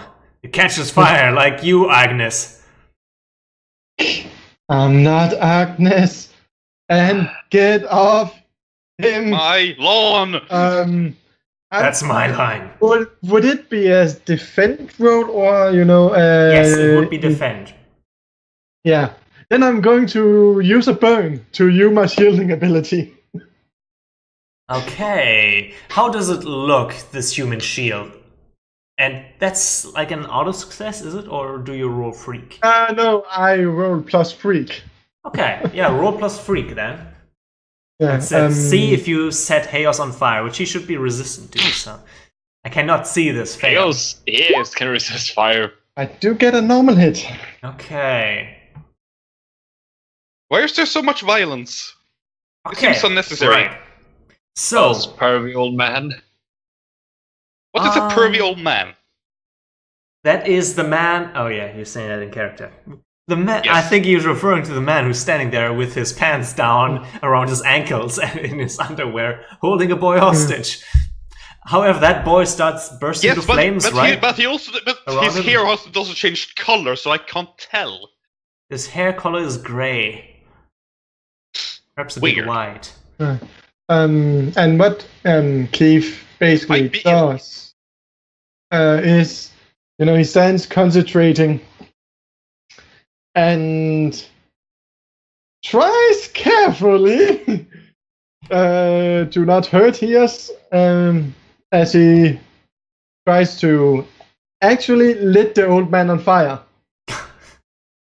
Carefully light him on fire. Yes. My hair is probably white at this point, by the way. And considering the situation, he's probably escalating the situation with it. Okay, yeah, since it's unstable, not just the Yes. old man starts catching fire, but also Chaos and flames seem to be alive, just bouncing everywhere outwards. You see the old man turning into sand, actually, to put himself out. He turns to sand. And I clear condition, by the way, Why? because I succeeded on my roll. And how does that clear the condition? Just to narrate this. What were you trying to get rid of, condition-wise? Sorry about that. Well, he doesn't feel that guilty anymore, considering he just saved a friend. Oh yeah, right. Who did you save now? He Yes. saved Chaos from being held hostage. And And- Keith is totally in flame again, and it begins to get a bit warm around him. Well, a lot warm. Yeah, flames are actually spouting everywhere now. If you're around and you're not fire retardant, you better get to cover. Well, technically, Jack's, winds are probably just going to flame, Yeah, flame but them on. what about the noxious gases of the fire? It's kind of taking the air away, doesn't it? Yeah, and I can pull in more. Okay, that's fine. There that's is fine. no fire without air. However, And Lily... also, Okay, don't you Jack, think you know that- what? Lily is encased by the fire all of a sudden, and she has got nowhere to go. She still has her huge bike, though. Can you help her? Well, sure. I'll just. It's not hard to part the fire. Okay. Well, Midair. this is unfortunate. Or even just draw it away from one area. I mean, sure, it's taxing as fuck, but it's not impossible. Sounds like unleashing your power, then. Yeah. This is one of those no air, no flame. Yeah, so go Basic for it. physics. Let's unleash my powers. Hopefully with some effect. Ah, Yay! okay. It works! The effect is temporary, so Lily, you're gonna have to drive out of there fast if you want to save yourself and your bike. Or what would you call it? Come on, Lily! The shuttle. Hurry I'm up! jumping on Jack- my bike. Jack actually shouted you. Come on, hurry up! Come on! Try to drive out of there with my bike. Alright. You'll get a high five from Jack on your way out. Yeah. Because He drives through a ring one of fire. Those good guy grins, one of those good guy grins, like, well done, you did amazingly, woo! Yeah. That's Jack for you. So several things, maybe not quite in chronological sync, are happening. You clearly notice that the Sandman is gone? Perhaps he went to sleep. Somewhere. I better call my mentor. This is not good. Yeah, in fact, you were calling your mentor, and we're going to jump back in time just a little bit, where the observers, including the teachers, are currently trying to figure out what is going on with the static on the cameras, the sandstorm. You have, all of a sudden you hear... One second. Oh, there must be a good Scarlet, ringtone for him. what was his catchphrase again? I think you had a good one for Mr. Sunshine. Do not fear. The sunshine is here, I believe it was. Yes! Oh God. And you hear like a swooshing sound as Mr. Sunshine comes jumping through the open window and says, "Aha! Don't fear, Mr. Sunshine is here." He strikes his heroic pose, and a moment later he's like, "Sorry for being late. I was repairing an old man's wash machine. Turns out he was talking about his microwave." I give him a thumbs up. Good hearing. I approve. Remember what the This is Sandman what a wash said? machine A is. real hero would be fixing my wash machine right now. Yes. Yes, turns out he was talking about his microwave. So now he has the first Halcyon hero wash machine and microwave all in one. He gives the thumbs up. I left him somewhere around here, but couldn't find him. Oh God. That is the moment where Umbra gets the call from Jack. I'm going to actually give you the link to her. It's so uncharacteristic for her. This would be totally her ringtone. I'm gonna listen to it in a moment once we're off stream. Oh, it is. Everyone knows it. Epic Sax Murloc. It's Of course, that's what it is. Okay. Of course, what it is. It's so uncharacteristic for her. Why the heck would you have that kind of ringtone? Umber just gives Scarlet like one of those deathly looks with a bit of a hint of a shadow. It's like That's my awesome. preference, but none of your concern. I remember seeing a cosplayer in my con Before go she, on of course, that. answers the phone, and here's what happened to Jack and about the rant about the old man, about that I am not some person. Yeah, you hear him in the background ranting. Rachel will be Mr. Sunshine. Does it happen to be an old man who can control sand? No, it was an old man wearing a red cap. He seemed really distressed. distraught. Umbra just says, yeah, we'll be there in just a second before teleporting all three of them. Rachel, Sunshine, and herself to where the group is. Okay, this happens exactly when the Sandman, turned into sand and everything was over, and you just see Lily driving in on her bike straight into the teachers. Now, all the teachers, please roll me get out of the way. So, actually, you know what? Since you're heroes, tell me how you get out of the way, or what you do. Scarlet would just put up her hand, and use her telekinesis to stop them.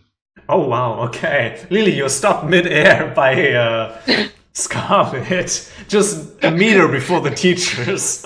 I instinctively sort of shift my hand to initiate the dimension shifting before I realize, like, oh, right, here, teachers, I don't need to do that. Hi! Umbra just gives you all a withering look, like one of those, like you are in so much trouble, you are going to wish to fucking clean the toilets with your own tongues. Oh, why would you know? Like you're in that much trouble. You're supposed to wish for this. And it's just all conveyed in one look. All of you're seeing perps in person for the first time, Mr. Sunshine. How do you react? Very shiny hair. No, Keith, who's still totally on flame. Miss Scarlet, who's that big man beside you? Let me actually bring him up on screen. I have him here. Hayes would be like, who's that? Oh god, his hair is blonde, isn't it? Yes. Justice points at the guy, like Mr. Sunshine, and somehow something conveys between the mentor and the protege, and then and this is what actually is going to clear up both the guilty. Well, I won't clear the angry, but I will clear the guilty with this. Why? Do tell us why, as the audience. Up to the GM, because Jack will actually, he just points his finger at Mr. Sunshine. It's like, this is all your fault, you stupid old man.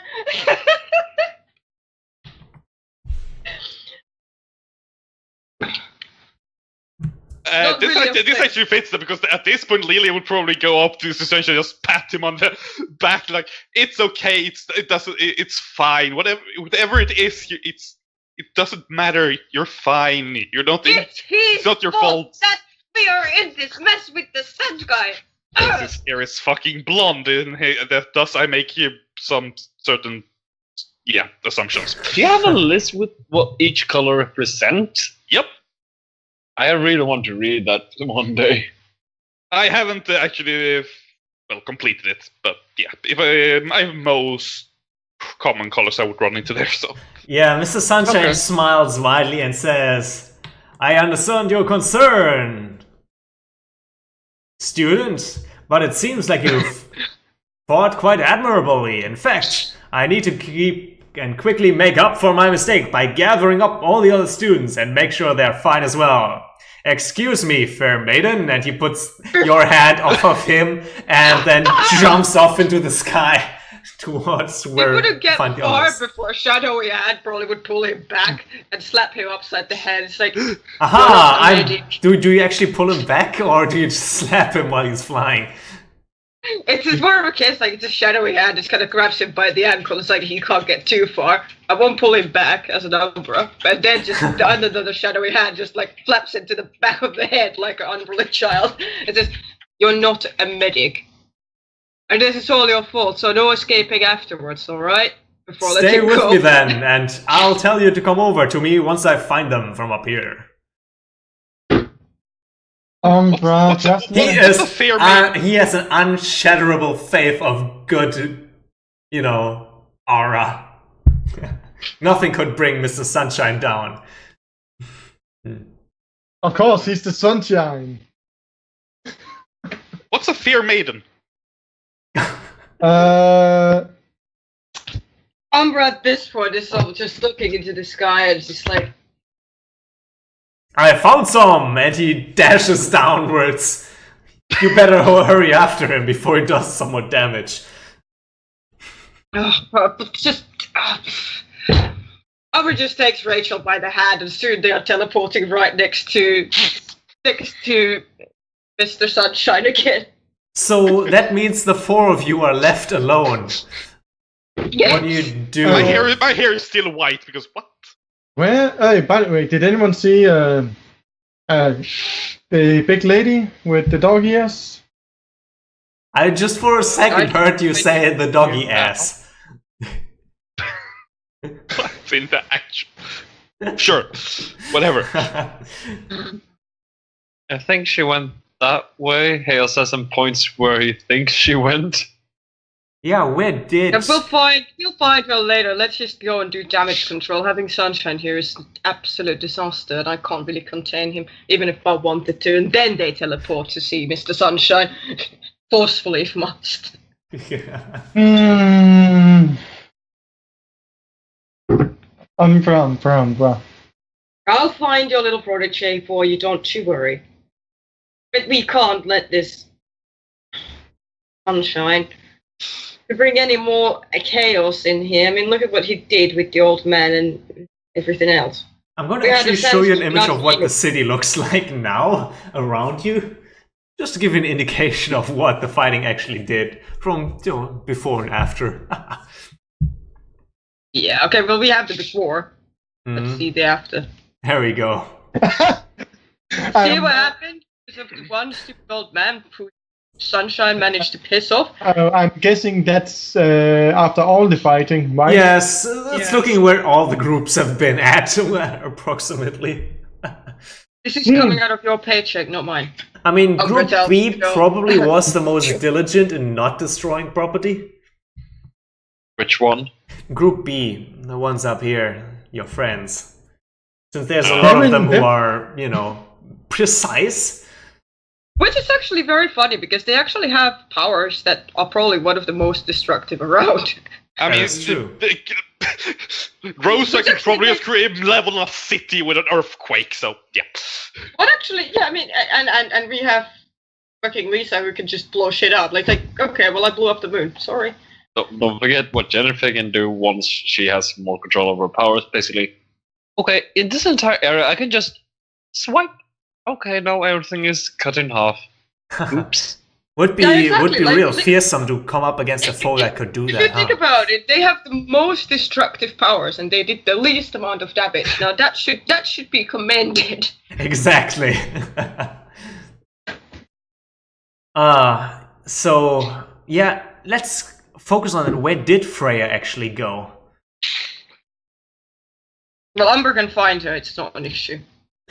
All right, but I wanted to hear from where her she a went. little bit and see where her part of the story led her.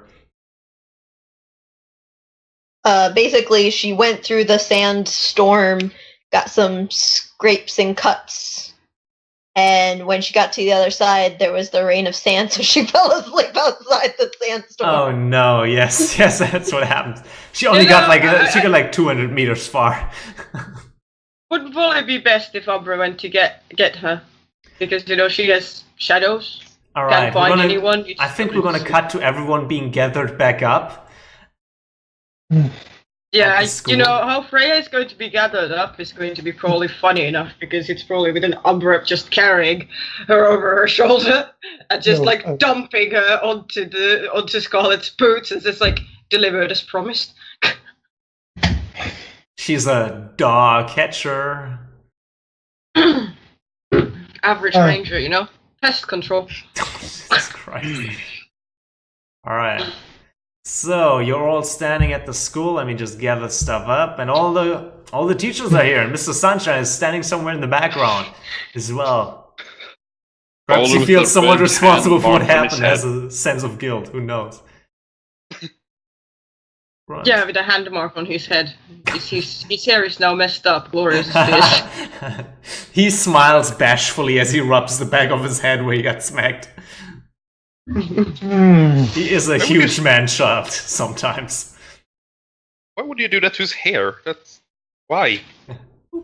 Why not? It's something that he cherishes. It's pretty much the only thing that I can damage. Yes, he is very much indestructible otherwise. Yeah, especially by shadows, because he's not called Sunshine for nothing. He has a completely other elemental fucking power to me, so of course it actually makes a lot of sense. He doesn't actually do that much glowing, it's more his aura that is full of sunshine. Perhaps that is enough to sway your shadows away. And all that is dark Perhaps, and evil. but- He's fact way is too that happy. Yeah, well, that too. But on the other hand, at least Umbra balances him perfectly, because otherwise we'd drown in it. Yes, especially now that there's very few villains around. And the only villain you come across is an old confused man. Who Good just stories wants to- always need at least one grumpy person. Who accidentally bought him. Naruto had Sosuke, and fucking Bleach had Byakuya and fucking other couple of people. You see what I mean? But Byakuya wasn't really grumpy. He was just narcissistic bastard. That How was- are those not Bakugo. synonymous to each other? He's a Bakugo to his Deku. Or Sheets, rather. In any case, but you get my point, though. Like, there's always a grumpy bastard in every good story. Yes. Just to Yes. just to offset, the And you get the sunshine teachers coming in there around. as well.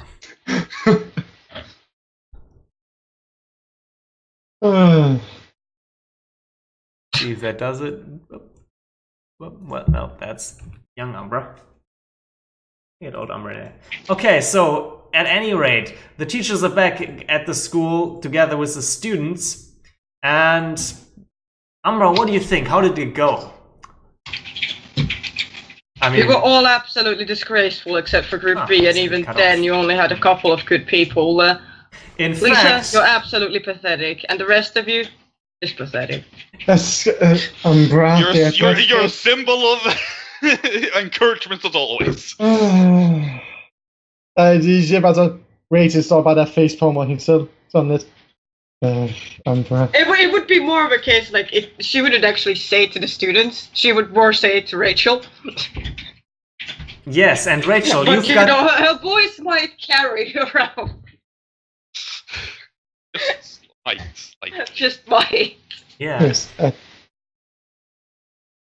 And Rachel, you've actually got the sort of, people have been keeping track of how many robots they actually bashed, because that was the main objective. Would you proudly be able to present them the top 10? Because I've got it here.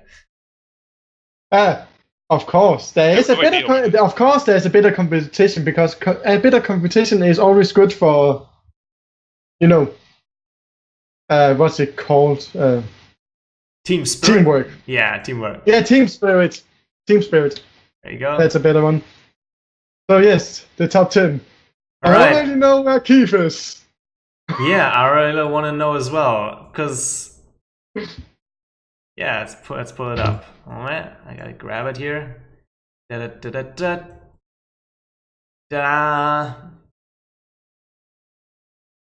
Seriously? Why is it always Devon Ice? Ugh. You know what? Yours is not the only reaction. You can hear a loud "What?" And it's, of course, this girl over to the left here. Grunked, "Who's this Devon Ice? You just made my list of people to beat." And she points her finger out, and Devon's like, "Does she really not know who I am?" He's kind of surprised, because he's got a very big reputation. And everybody was, of course, watching him. Apparently her name is Chico McQuaddle. Lisa looks at the list and she's like, I didn't do anything. And then, and because clearly she hasn't done it consciously. Perhaps it's another part of her that does it unconsciously. She clearly wasn't home when she did this. Yeah, Has no she memory wasn't of doing really anything. aware. And Scarlet, you're clearing them up that indeed there was, for those people who assisted each other, they shared score. So Lisa, you're actually sharing a big score with Jack. That explains how Keith got so many points. Doesn't explain how Jack got so good. On the other hand, he was blasting He shit. blasted left, right, the and entire center. school. Yeah, you realize that. And you hear Waki say, "Yeah, I didn't come in last. I did it." I think I know who came in last. Uh, Chaos. No, Owl actually, most likely. well, he did save someone. No, but I thought, who's Kikome called? Flow, blah, blah, blah, blah. You know, Keith is just like, I see. Call is that one. Keith is just like, when he looks at the score, he just can't look at Devon. So big point difference. Yeah, Jack Chico just, McQuad Jack was just actually shrugs and then just gives a happy grin. is actually He's fairly happy with what happened. straight up in his face. Is like, you know what? I don't care how many points you got above me. One, I'm gonna beat you tomorrow. I'm gonna put you right on ice. Or whatever the saying is. She blasts off back. Now, Scarlet, you quickly tell them that it seems that some teams have formed here. Now, originally, the highest ranking person was intended to give the class a name. But since there's been multiple teams formed now, how about the highest on every list is going to be the one who's giving the team a name? Of course, you should, as a good leader, always take the suggestions of your teammates into consideration. Jack just grinned and he's like, come on, ideas anyone? Team Firepower! Does he say with a big confident smile. Like, that's actually not bad because we do really good combination attacks, but how about we listen to other people? Yeah. Chaos? I don't care. It's team hugs. Chaos is like, Jack actually hugs. what? Hug. Keith totally hugs also. You know, Yay! they just have miniature nice group hug because Jack is an easygoing guy. He's happy. Happy to do it. Careful hugging, Chaos, so you don't cut yourself. Yeah, he's kind of prickly like a cactus. You know, Not you would find necessarily that you would prickly, actually, like, you would find that Jack wouldn't mind, and I don't think Keith would either because we're elementals. Jack kind of would like get kitten like it's like yeah, deflating him completely. Jack is not a bad You know how Dragon Scales is in Game of Thrones? Kind of like that. Yeah, I don't watch Scott. I think it's a bit shitty, bad. Don't worry Yeah, about it's it. a bit So cheesy. Ugh. But yeah, they're not exactly smooth. They're more like jagged. Oh, if you mean the throne itself. No, as in the scales. Oh, is it dragon scale thing? Yeah, I get it. Yeah, no. The Jack wouldn't mind. It wouldn't harm him. It's the wind itself. The air. You can't cut air. Of course you can. You are not Ron or Zoro. we are gonna be Team Awesome! She proclaims, raising a fist into the air. The fist glows slightly blue with these runic symbols all over it. What, the right one team? Yeah. Team Awesome. Well, That sounds I awesome. don't think they're very awesome, but you know, Jack actually mutters slightly. I don't think they're very awesome, but Oh, come on. They have a ninja boy. That's totally awesome. And, a blind girl who thinks I'm a bad guy. As you said, just look down on the ground. they also have a blind girl, an owl, and a whoever the heck that guy, the ice guy. He tips his head at you as if he heard you. It smiles politely. Clearly, Jack has taken some of his mannerisms from Umber because he clearly does not like Gemini's. And no, Devon, he's on Team B. He's on, not Team B. He's not with those guys. He's I thought with it was Team C, this one. no, this he's is Maximilian Pomwell. And No, this he's is not Devon. even it barely made the list. Oh, well, That's Devon Ice. Oh, well, that's fine. Not too bad then. Don't worry, you'll In learn any real case, soon. what shall we name our team? Come on, guys, maybe something, nice. Team Firepower. No fire. Well, I Team provide the power Discovery. and you provide the fire. It's only just 2 out of 5, so we Then what? figure out Team Kick-Ass. we are not 4. Oh. Girls, any ideas? You can hear us Team say, Discovery. I like Team Kick-Ass. Maybe I'll change my name. Freya Kick-Ass. Actually got a pretty nice sound to it.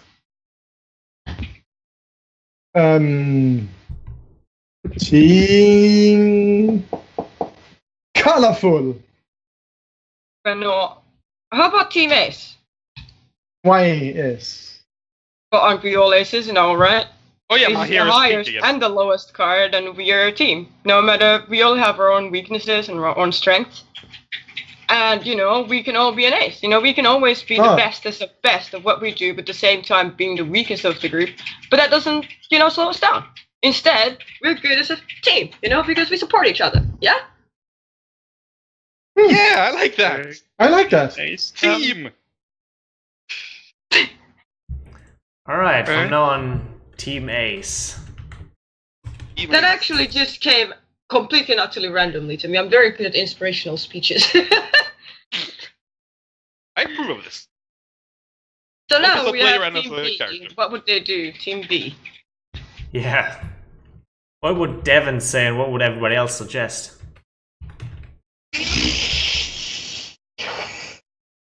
Devin would listen to all of the others.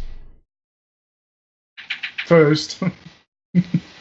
Lisa is just kind of like, you know, just put her index fingers together and just kind of really, like, not feeling extreme. She's feeling like she didn't do anything, and she's like, I don't really know.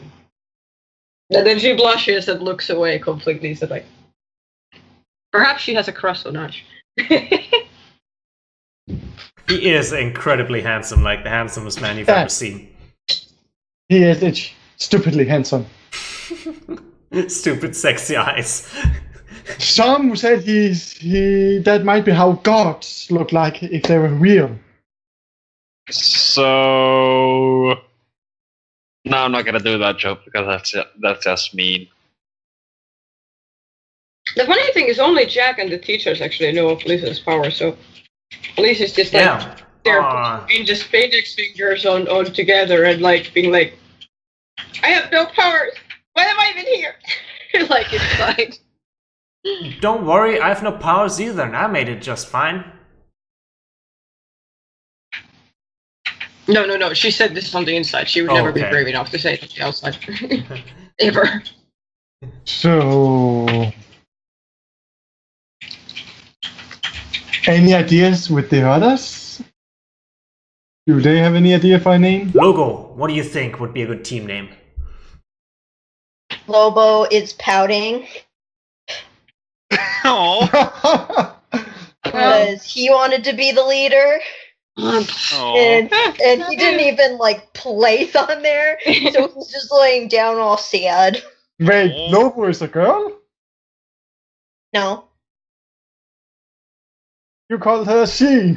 No. I apologize. I meant he. And, well, if no one else has any suggestion, Lisa would eventually kind of put it up and it's like, well, you know, Team Med. why? Team Chowsum. That's better. Or medicine. I don't know.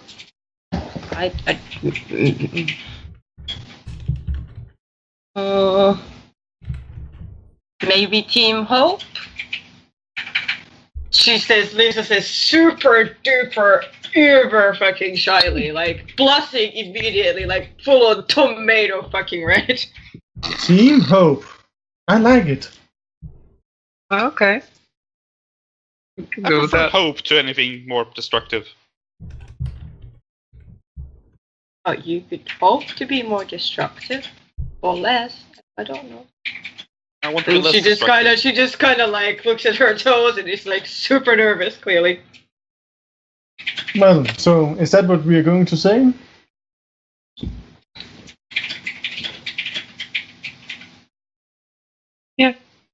That works.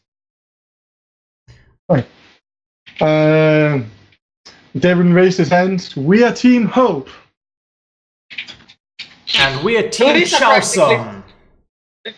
Lisa practically almost faints at the fact that, you know, her name got chosen. Rosa And- smiles. Jacob, of course, like proclaims like her fist up, and we're teammates. Like totally confident and happy and radiating warmth. Like she's like Naruto of the story.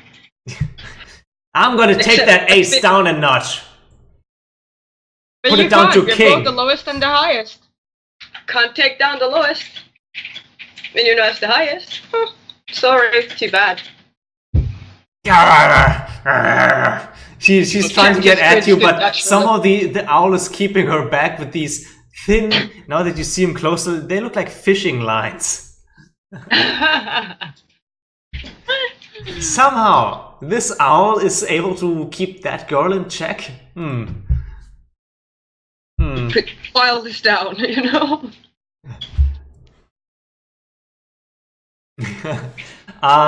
Scarlet says, well, I hope your first day was as exciting as you expected it for hero school. Chaos raises his hand. And now that looks it at has been Umbra. as exciting as it has been, all of you report immediately to the med bay. Up to Umbra to put the back onto the ground. I was like, What? oh. Yeah, up to Umbra to put everything back to the normal level. Like all of you, now that the excitement is over, report to the med bay immediately.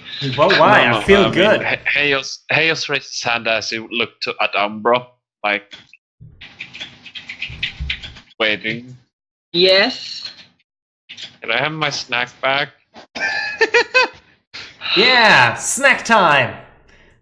The shadows quickly form a tentacle and actually flip it so fast that it actually hits him to the forehead before falling onto your hands. He Snacks. just opens it and starts to munch. It's clear he's very hungry.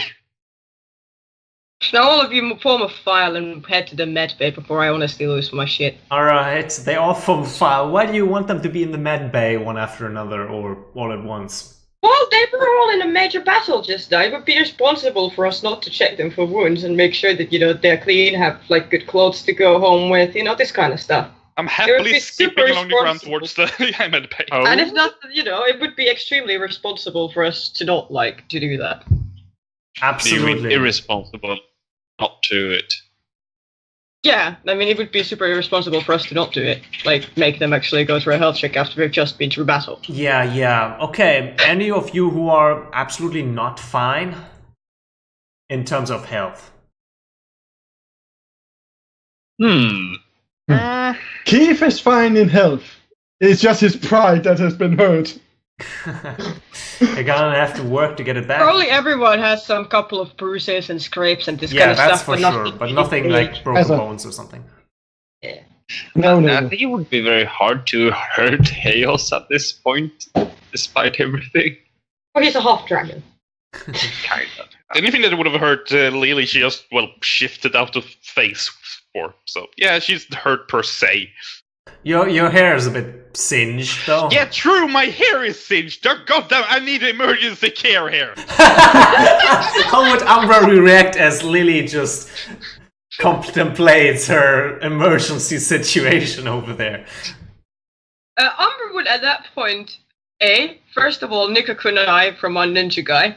It is Hey, done that's by expensive. Just, it just fucking goes poof. And before teleporting right behind her, then taking the hair and also just cutting it down so that it's straight to the sides of her head. It's actually a very good cut. But that's it, it's done now. And then just the strands of hair and the kunai disappear. The kunai going back to the guy's hand. Better? Roll to take a powerful blow, Lily. Yep. How much did you cut, you bastard? You said I don't know, how long is Shoulder length, I think. I think Yeah. she said shoulder length. I think Yeah, she it's said shoulder butt length length. At least it's even. My hair. Now, My what do you pick? hair.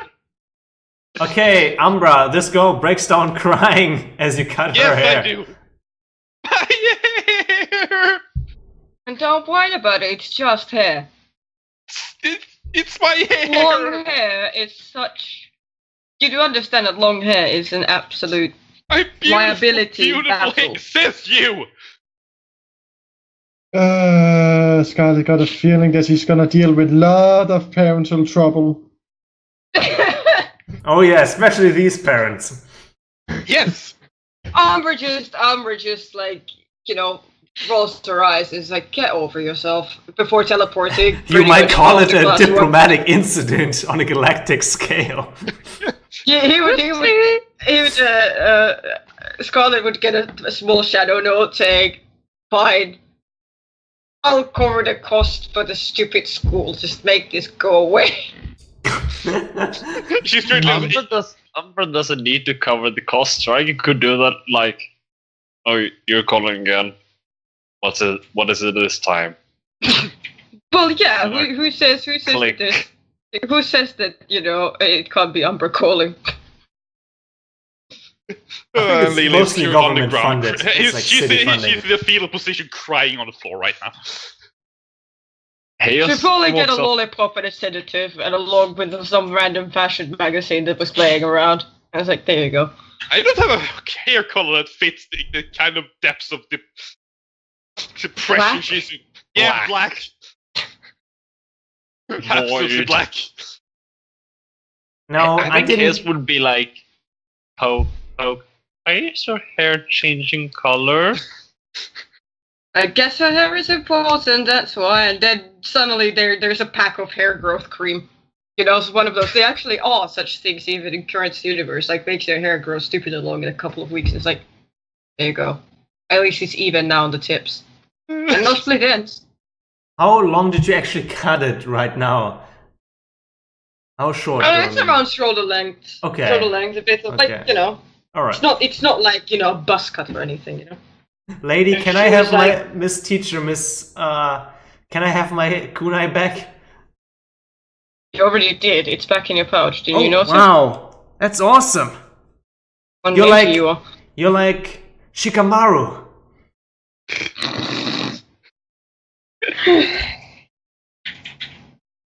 Ugh. In I fact, will this see was it. kind of like the So Chunin what the exam fight with is all not the, very you know, order. the sand. What were those sand ninjas attacking? There are no sand ninjas. It's just an old man. Okay, living in our backyard. That's it. Like So Lily's still Jiraiya. crying on the ground. She hasn't stopped. Okay. How? Okay.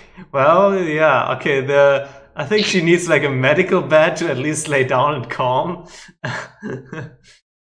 What do you think was on the on the lollipop? Does he think Umbra hands out lollipops? Okay. She cries a moment, then she passes out from the. Pretty much.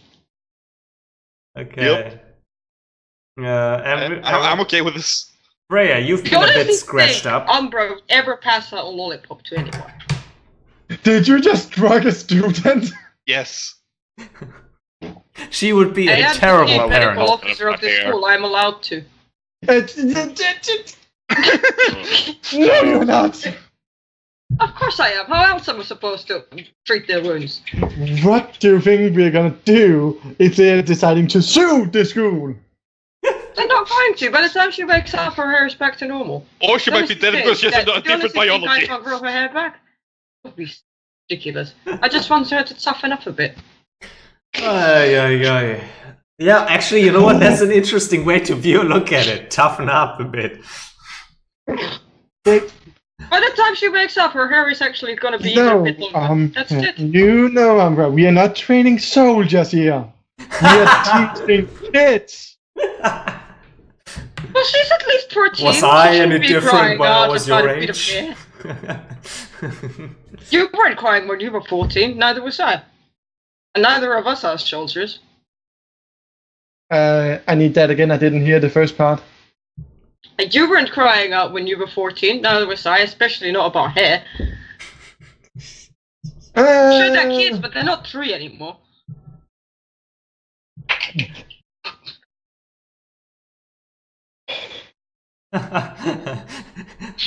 Scarlet regrets Alright, hiring well, old there friends might be a for reason jobs. why Yeah, remind me again why you are even here. Because we share powers, and because I honestly do care despite everything. They do need to know. They need to toughen up sometime soon. Or when the next big threat like boxers come around, we're gonna be in trouble. See what I mean? Evil foreshadowing! Umbra's genre savvy. And I imagine that is the next this It's not gonna be discussion is another going Buckshot. on over and over in a very long time. Oh yeah. Because they're never gonna agree. I'm just No, saying, every well, they never series have. needs a supervillain. About anything. Except for a couple of things, but Well, when the next big danger comes, it's us adults' responsibility to deal with it, not the kids. Like it was last time, when we were kids, and it was up to us, and there were no adults around for miles. Yeah, it's like the Like adults then- tried to stop you. Remember, Umbra, your mentor wanted you to take that book from you, and you prevented it. You literally forced is- your way in there. That No is one remember these random details. Come on. Except I yourself. Yes, we do. Yes, we all do. The audience knows. She so still that's actually has the important. fucking book though. Of course she does. And Otrix is probably asking to borrow it every now and again. At the oddest of times. Somewhere right Yes. before midnight. Well, in any case, I'm just gonna get rid of the scrapes and whatnot and grow her hair back, and it's all gonna be fine in the morning. Don't worry about it. It's gonna be fine in at least a week, I would say, if not a month. So you're gonna have to contest with that, Lily, and learn to live with it. Perhaps there is a lesson to be learned. Now, there's another bit of I checkup hear- in. The only other person who really is sparking your interest is the light girl here. She seems to be a bit unwell after today. She's unusually pale, and she seems to have trouble breathing. You have asthma? Asthma. That would be the first thing that Umbra actually asks. Actually, no. Actually, I'm allergic to light. Oh, well, that's easy to fucking deal with. And suddenly there's just fucking shadows everywhere around her. It's like the fucking black box. No, I don't like that either. I don't like it being in the dark. No. Don't do that. She starts glowing to counteract the shadows. Okay, she lets the shadows go. It's like, well, I'm usually fine unless I overdo it. Today was a bit more than I expected from a opening day. so what can we do to help? I mean, I do have medicine that I take regularly, and I do have this pen. Yeah, if you ever go on a trip or something, I need to keep this with me and at me at all times in case I get trouble breathing. I just inject it either EpiPen? into my... Yeah, exactly. It's like that. I inject it into my arm or Well, my yeah, neck. we have. Yeah, I do know. I am a trained medical officer, but you might Good. want to tell that to your group. Right. I'll tell them first thing once we get, out I'll of give here. you an extra allergy medication and some extra EpiPens just in case. Okay. Yeah, thank you, miss. And God's blessing upon you.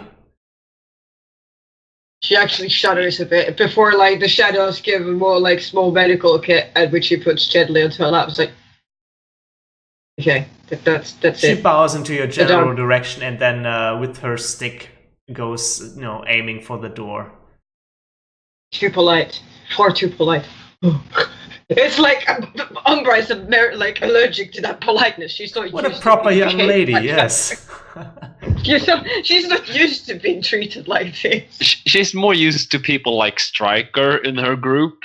Yeah, and people like Scarlet who gives no shits whatsoever. Alright, you know what? Yeah, there's one more oddity. I mean, this person here. This owl comes walking in. What can I do to help you? Fucking owl. I am in perfectly good health. No I worries. did read up on anatomy of your species of an owl. Luckily for you. Actually, this is just a costume. Still, I did read upon it, so that's what it is. You are now she an owl, deal with chuckles it. and then opens up the costume to reveal nothing underneath. The costume is hollow. With your What? ghost or Oh, invisible? that's not weird. You see, yes, she walks into the medical bed and just stands in it, halfway beneath, halfway above.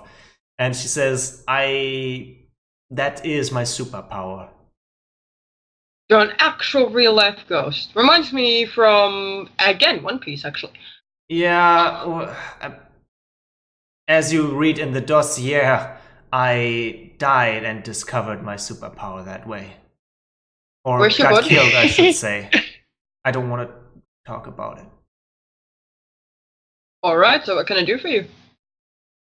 Well, nothing, but you wanted all to see us, and I'm interested in seeing you. Your powers are quite exotic. I control the shadows. Yes, you're like a ghost yourself.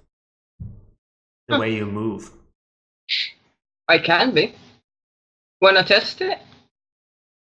Yes, she goes, she leans forward and her eyes just open up as she's looking at you in that incredibly, Umber just gives out like a very ghostly head, like it's just full of shadows and stuff, but just gives it open like an offering. It's like, let's see if we can touch. Alright, interesting. Immaterial versus immaterial. I actually didn't think about that. There's something that develops right now. See, would she be able... You think, yeah, you can actually touch her costume. Yeah, you can touch and move her costume around, but the question is, what is she? Is she the costume? She's not under the costume. Your shadows move through there without obstruction. Yeah, but I'm talking about the girl, like she took the costume off, remember? So she's just standing half on the bed and half on top of it. Well, no, the costume is half, but it's like she's cut in half by the bed. She walked into the bed without any resistance from the bed. Yeah, she can be. As you touch her on, you feel her feather wings on you. So she seems to have a choice of whether or not she is actually ethereal in that way. Well, this is interesting. And she pulls back and is like, looks at her hands like, can you even eat? I haven't eaten in a long time, but I do love to cook. Have you tried to pace other things like food? How? This is just a costume. Well, you I managed could be. to do with your costume. I can control things that I am linked to with, and these little fishing lines shoot out, and she starts shaking the table behind you and moves the chair across the ground and keeps it floating, lifts it up into the air, as if she's haunting this Get place. connected to a cupcake. She just pulls a cupcake out of somewhere. Get connected to that, and you can probably eat it. That's with what? A mouth? A stomach? I have neither. So at least it will taste good. Perhaps you'll get she more ghostly connects with the powers out of it. cupcake, displaying a crude sense of humor and saying, "There, now I am the cupcake. You are what you eat." Oh. Well, at least it was tasty, wasn't it? I didn't taste anything. Oh dear. Well, perhaps become back into being an owl. I wish there was at least something alive. I'll talk to a friend of mine who is even more scientific than I am. Perhaps we'll find out a way for you to, eat. That would be interesting. I'll look forward to it, although I have little hopes. At least there's at least some hope. She trots out and she doesn't open the door, she just goes through the door. Well, Umber just be like, well, that's usual, before doing the same herself. Or just going under, because, shadows, what does it matter? Oh. Aww. Aw, they can be miserable together. Umber would probably call Striker to make sure a Striker and a couple in the old group and see if they can figure out some way for this ghost girl to eat and whatnot. Struck is genius. We'll see if he figures something out in between sessions. There's one last thing if you have time, and that is finding out who's going to be in the dormitory and who not. I know I took some notes on who wants to be staying in the dorm. Chaos is gonna stay in the I yeah, already know which I think we everyone are. Except obviously Jack has their own, he can also go home, but I think all of them do. Lily thinks it's too annoying to fly back to the ship for all the time, so... Alright, yeah. Freya, Lily... Would Lobo stay? Probably, yeah. Yeah. And now that I'm thinking, does it allow pets? I mean, he's technically not a pet, he's more of a student, so it would definitely allow him. It's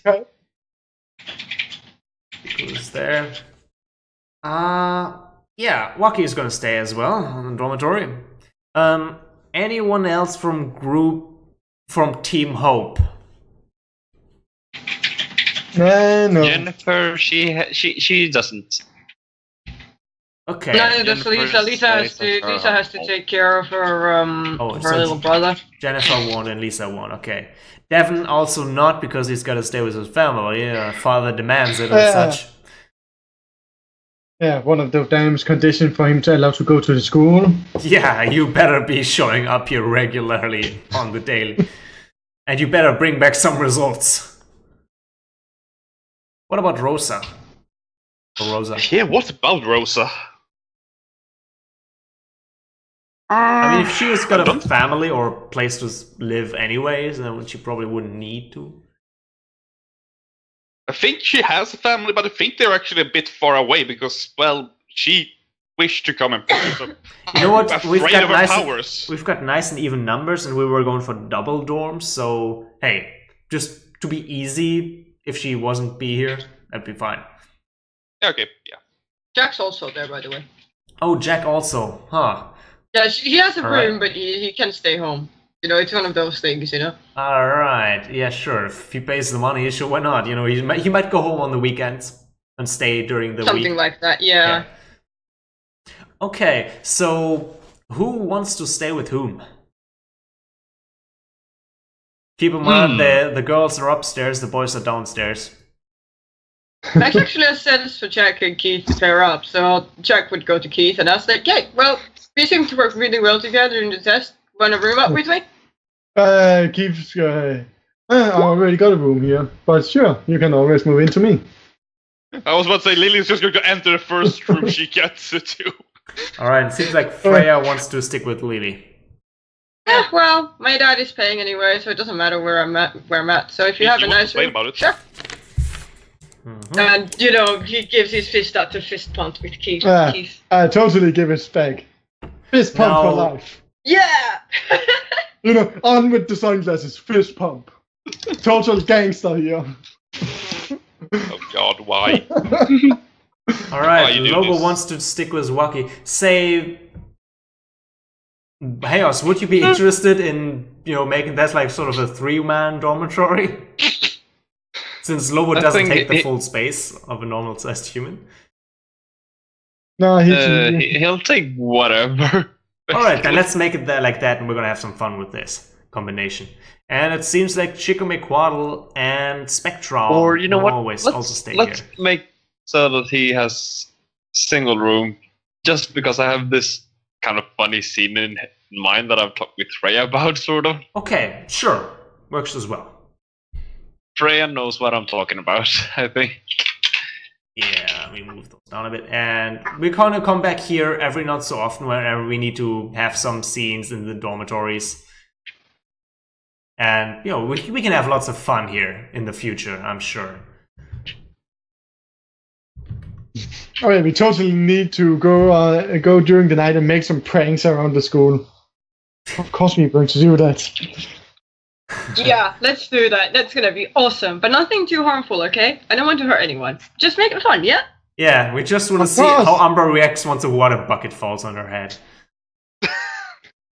I'm It alive. wouldn't. Oh, you Because know she what? the same thing that happened to Kakashi. I hate all of you. I hate. My first impression of you is I hate all of Exactly. No, Keith is like, no, I need to pay Miss Hartwell back for making those drawings fireproof. Oh, Sure. Interesting. All We can right. dye all of her clothes pink. I think pink would really fit her.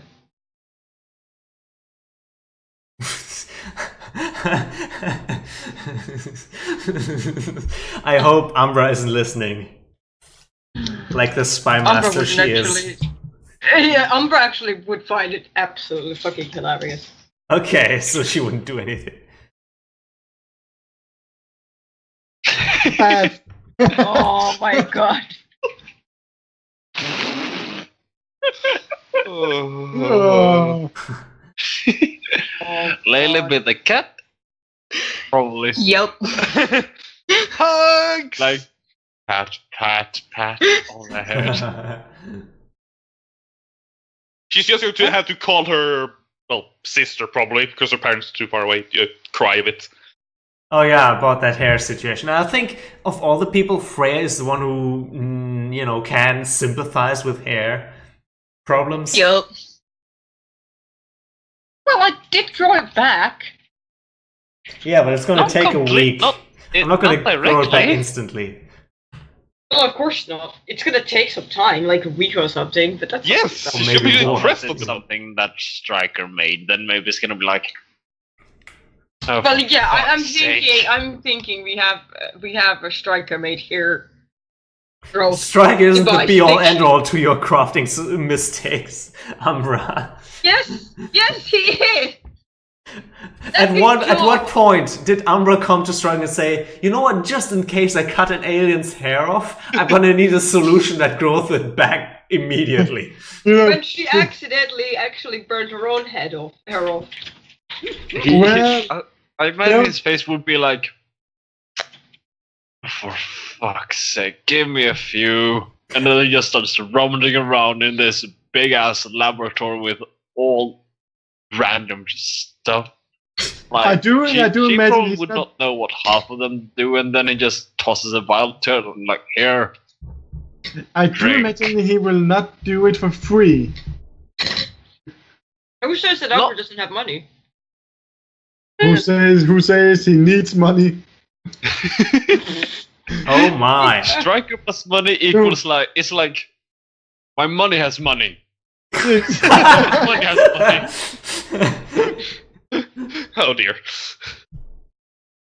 I would actually imagine that money is pretty useless for him. So Yeah. I would assume that it would be more Also- like, well, also yeah, I have Christmas this is kid really up on the hard. other side of the world. How do you Can give him get it something to that me he instead? doesn't already have? And can make himself? Well, she can Well. teleport instantly to anywhere. So that's how. It's a holiday. He's All right. actually working on that already. He's actually been working on that since we finished the last season. I mean, it's It been a did few have- years. Since he did have the theory for it, thanks to the computer. Yeah. Now let's get the end of session moves. Let's start with the order this time. Jack, how did you grow? Definitely closer to the team. Absolutely closer to the team. Also, let's do influence with you, Jack. Also, when you grow closer to let's do influence first, since we usually should do that. Yeah, definitely. I give influence to Keith. Okay. What about your bonds? Huh? Your Your relationship Relationships. bonds, That's the word. the 2 questions in your playbook. Do you honestly think I remember that anymore? Yes. Don't have notes on this. I've forgotten. Okay, the first question is, your mentor is cautious. They ask you to keep an eye on blank. I think It you... would probably be Chaos. Alright. Keep that in like a passive move or something. Note that down in your character Yeah, sheet. it would be either Chaos or Legally, depending, because one of them is a fucking alien, and the other one is Hey! a lizard monster. Yeah, pick one. I think Chaos is fine. What? So... Umbra I think he would basically do. Actually, Umbra would probably ask them to keep out of Iron Ball. Sure. know, Hey, what? you know what? Make It- both of them in there. Why not? I could imagine that Umbra could have a reason for Jack to keep an eye on everyone on this team. But Toon specific. Yeah. So yeah, definitely Lily and Hale. So one is a lizard and one is a half lizard and one is an alien. Of course, makes sense, doesn't it? So, and the other one. Yes, I said. The other one is the behavior of blank confuses you again and again. You determine to understand him or her better by studying them. Wait, what? Lily, definitely. I mean, come That's on. a- I mean, it's the whole changing hair colors and Okay, what so the fuck is this? so I It's think that normal! you can scratch Lily from the first one and just keep Hyos in there and pick Lily Yeah. for the second. Point is, Yeah. this isn't the normal what's it called? The normal one for the Prodigy, but it's a different one from a different playbook. Which I gave Amandus the choice to, because she was like, I don't know, for the first projection, it's like you and another teammate teamed up a few times before the rest came together, which is like, you just now came together. So Yeah. you didn't know each other. So I was giving her a choice of different ones as well. Hmm. It Just didn't so you fit know, for our also, scenario. as far as resources go, we have, because mentors, basically that's Umbra's resources that have been given to Jack. So we have a weapon of last resort. Oh my fucking god! You have a doomsday device, right? You know what it is. You know what it is, don't you? I have a doomsday device. I know what it is now too. It's The the book, book. isn't You know it? what it is, Keith. I You know what it The is. book. I have a very bad feeling about this, but yeah. It's the book. The book is Yeah. the doomsday The book. devices. It's the book, isn't it? Well, don't say anything yet. Okay. It is. And But what We have a that's- else? weapon of last. We have a weapon of last resort. Upset. A very versatile. No, one. wait! I realized. I know what Ultrix would do then. I know Stop which. Umbra. I know what it is. I know what it is. We also have a hidden base, and we have batches of authority. What? All right. Also, we lost someone. That's Where's fine. It Skype? probably has to go because we're running over. Yeah, it was Tomo. Yeah. Or Maybe- it could maybe she be comes due back. to the sky. Could be. Okay, so yeah, so that's these things. You note those down. Remind us if you ever think they come into play, like badges of authority. No. Could be really, really useful. So, how did you grow again? Yeah, you grew more toward the Close to team. the team. Who made you feel exceptionally welcome, and Keith. why? Yes, I got. Keith. Yes. He gets the influence. Absolutely. And why did he make you feel welcome? Well, he's been really courteous. He's a fun guy, and we clearly are very similar. And you worked well together, I assume, with that fire. Yeah, I was combination about to there. Yeah. say that as well. I mean, come on, a fire and air. How that works? Right. Keith, do you already have influence over Jack? No, not as Then far you as I take know. influence, or Welcome are granted back. influence. Hi. Welcome back. So, I think you might have muted yourself. Me? Yes, yep. there she- I died. My internet is being mean to me today. All right, let's Oh. do it quickly for you then, Freya. How did you grow? She grew away from the team because everyone wanted to fight the old man, and she's like, no. I Well, didn't want to fight the It old man. I wasn't wanted your information. well, I guess it was It your was- choice, right? Because you were like, hey, it was only because he was a pervert. he was an old, confused man who didn't know that how microwave works. How microwave works. He used it as a wash machine. I love don't that want idea. to know how it smelled from that one. Pretty warm, at least. Oh. Yeah, I don't know how it works. I don't use my microwave as that, but I found it was a really funny thing. Now, grow away from the team. Who do you want to take away influence from? Keith seemed to be getting very flustered by the old man, so he has lost his scary factor. Oh. Did I even have influence over Yeah, you? I gave you influence because she was scared of your fire, but then now she saw you getting all flustered with the old man before she left, and she's like, yeah, I could probably punch him out before he does anything. Yeah. Well, Fair point. And on top of that, I will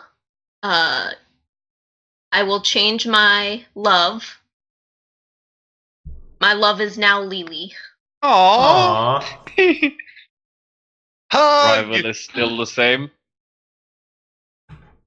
Yes, Heos is still her rival currently. And then Lily, since you had influence over, I think I gave Did you you? influence over. I don't Did I? remember. No, I don't think so. No, I did not. Okay, so then you now have influence over me. Yay! Love or rival automatically gains influence. Right, Lily, how did you grow? Yes. Good freaking question. Can you grow away from an image of yourself now that you've lost your hair? Almost. I can't grow away from the Umbra because she's not part of the team. You'd have to reject her influence at some point to get. Yes.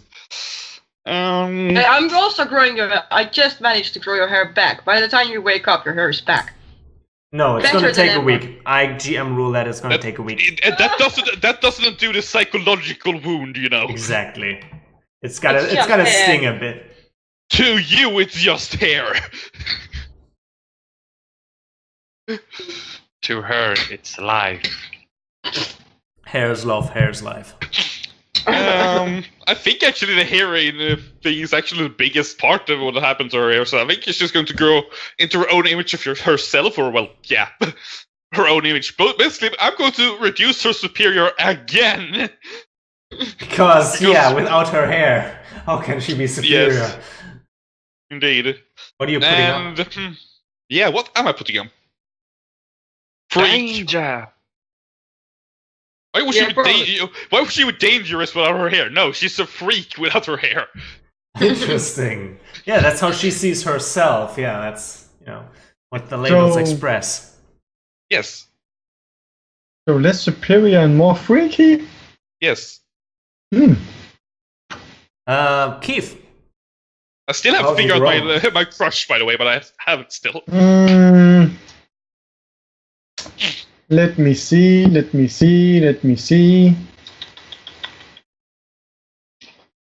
Group closer to the team. To Jack. Alright. Yeah, makes sense. He grows Yeah. closer to you, and you grow closer to him. I haven't failed a single roll today either, have I? Well, it's not all big. We had that in the last season where that didn't happen very often. That No. they both grow close to each other, but they did work well together, and now they're roomies. Absolutely, I that's a haven't good gotten a reason. single point of potential this session. I am, of course, sorry that you didn't, but you rolled well. What can I say? And it also didn't roll that much, but yes, still, yeah. Ugh. Sorry for the not much I'm too rolling, good. but hey, Yeah, I mean, it's they partially are my a fault. bit No, shorter so- sessions than in the past. Especially with the NPCs getting their Mechazilla fight. Don't worry So, about it. It's going to be a longer running game anyway, so you'll get up Yeah. to your stuff. Yay. So So- I mark a potential, and Jack gets influence. And Oh yeah, I could have marked the potential as well. yeah, or remove a condition. Yeah, But- well, I'll remove a condition.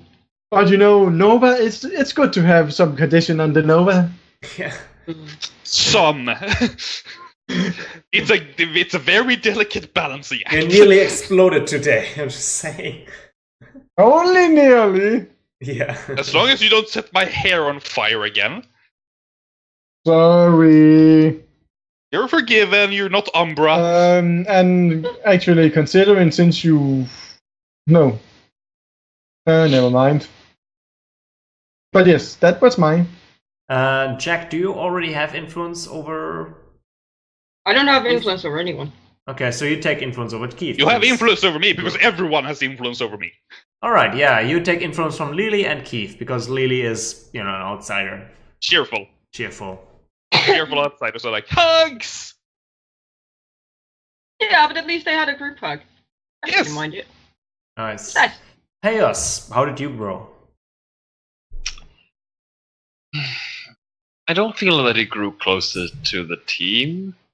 I feel that he more grew into his own image because he was actually able to control his powers a bit, at least. Yeah. You breathed fire. Hey, that was good. More like just pure defiance, so it wasn't the full power that it had been once, which you've seen me when I wrote in the power description. Mhm. That was a bit like, oops, shit. It could have easily been out of control because you were kind of insulted and hurt. Yeah, and had that happened, you probably know what it would have looked like. Oh, well, Flame. you know. Alright, yeah.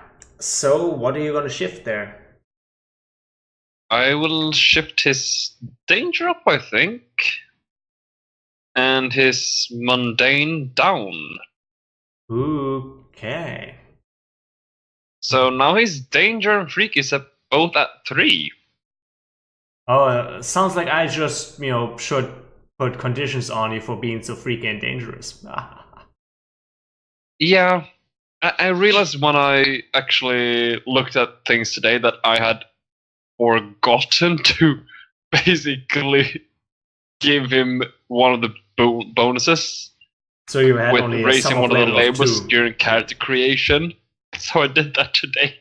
No problem. Hey, you noticed you did it. No worries. Yeah, but be careful. If you have to shift freak and mundane or danger and mundane at the same time, you're gonna take 2 conditions because they're both on extremes. So there's 3 conditions that could be shifted and cause you conditions. My freak is at 3 and my danger is at -2. My freak is a 3 because I'm so freaky because You're of that all annoying. freaks. I mean, just looking at your character sheets here. My. Yes. The only one normal here is Jack. And that's impressive considering that he's been trained by Umbra. Yes.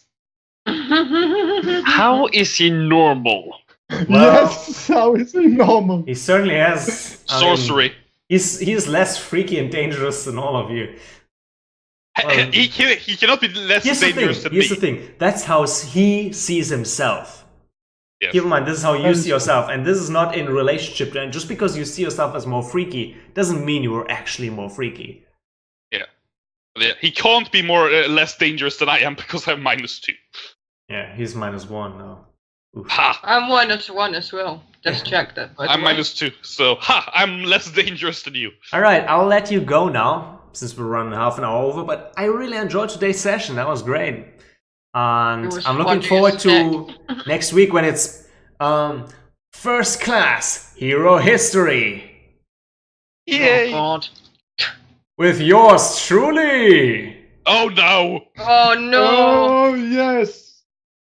After all, I am Who a else? living piece of history. I think Optrix needs to have a talk with Scarlet, like, why do you Why do you Sunshine keep for Sunshine this? around? Yeah. Why do you keep him around? Just put him in a retirement home or something. Scarlet is a Oni after all, she changed according to her, the surroundings. She has been living with Mr. Sunshine. Oh god. That explains actually so much. Yes, Exactly. sadly it does. No wonder he is- Umbra and Scarlet never actually came together. You know? Don't forget, kids, you can ask me questions. Which is a little bit of homework to you. You can ask him questions during class if you have any. About him or about hero history. Have you ever loved someone? If that is the question that comes up, he'll be sure to answer you. But You ask him in list off class. all of them. Well, back in my olden days. A question. Well, he is only 50. Question regarding Yes. characters. Totally. Would it be possible to have backup cards and potentially swap if we don't feel happy with our own character that we're playing right now? If that ever arrives, yes, you can. retire characters Okay. and create a new one. You'd just be an, what do you call it? Almost want to say exchange student, but the way you come into the class is totally up to you. Late transfer. Yeah. Probably. However, you won't be able to put a friend in at that point, I'd say. Okay. Also, that's by okay. the way, guys, it's 90 days to Christmas. Oh, Yes. cool. Do not remind me, please. No, it's 89 because the 24th is the actual Christmas. Yes. You heathen. Yeah, that's. I actually agree with you. I also celebrate on the 24th because everything else is heatheny, but you know. Yes. All right, yeah. So you can bring in a new character if you feel like your character is not doing it for you anymore. And we're gonna find also like a nice way for your and a reason for your character to move on. If you want that, you know, if you want like, I really don't think anything, he could just become an NPC in the class, actually. Now that I think about it, hey, you know, why not keep him around as an NPC? That might be the easiest way. And the most humane. Yeah. Because I get these so many like random ideas for heroes, and it's like, wait, that could be so fun, but that could also be so fun. Why That's do why I get? I to know the you're idea. doing yourself really hard with coming up with one and only one example that you pull all the way with. Yeah, So, I mean, I- you've noticed when I create characters. I mean, I got like 4 backups already, sort of. It's fun to make characters. As I got a really good one for the Reformed. Yeah, if you want to make new characters as well, you could also use the expanded new generation character sheets.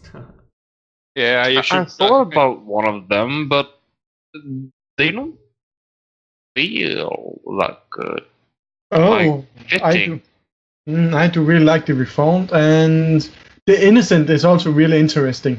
Yes. Yeah, it's like an Time you travel mean the newborn, is like right? Or oh no, the innocent. All right, yeah. Because then I can make a jackass version of him in the current timeline. Yeah, I still like the idea of the newborn. yeah, that's the also joined one is interesting as well. I'm But gonna say but then you need another player. cool. No, actually, it's an NPC. that is. No, No, it's another player. choose another PC to be your other half. Oh, Yeah. okay. Create your I character never with them. looked into it. So deep, it's a character you make with another one. I gotta Can say be real this fun. this star is actually also interesting. All of them are interesting. I find them all interesting, That's true. Yeah. but especially the Reformed. You're gonna have You to know- tell me on Skype what you think of, as in like, yeah, what is your idea there? Oh, Anyway, In any case. I'll dismiss the class. Thanks. See you next Take week. care. Or actually, let's see you guys on Sunday. Yeah, exactly. See, I will I see. hopefully be in time on Excuse- Sunday because I'm working the morning. But yeah, I should be on time. It's fine even if you're late. Woo, that was awesome. All right, guys. See you next week for another episode of Halcyon Heroes with Mr. Sunshine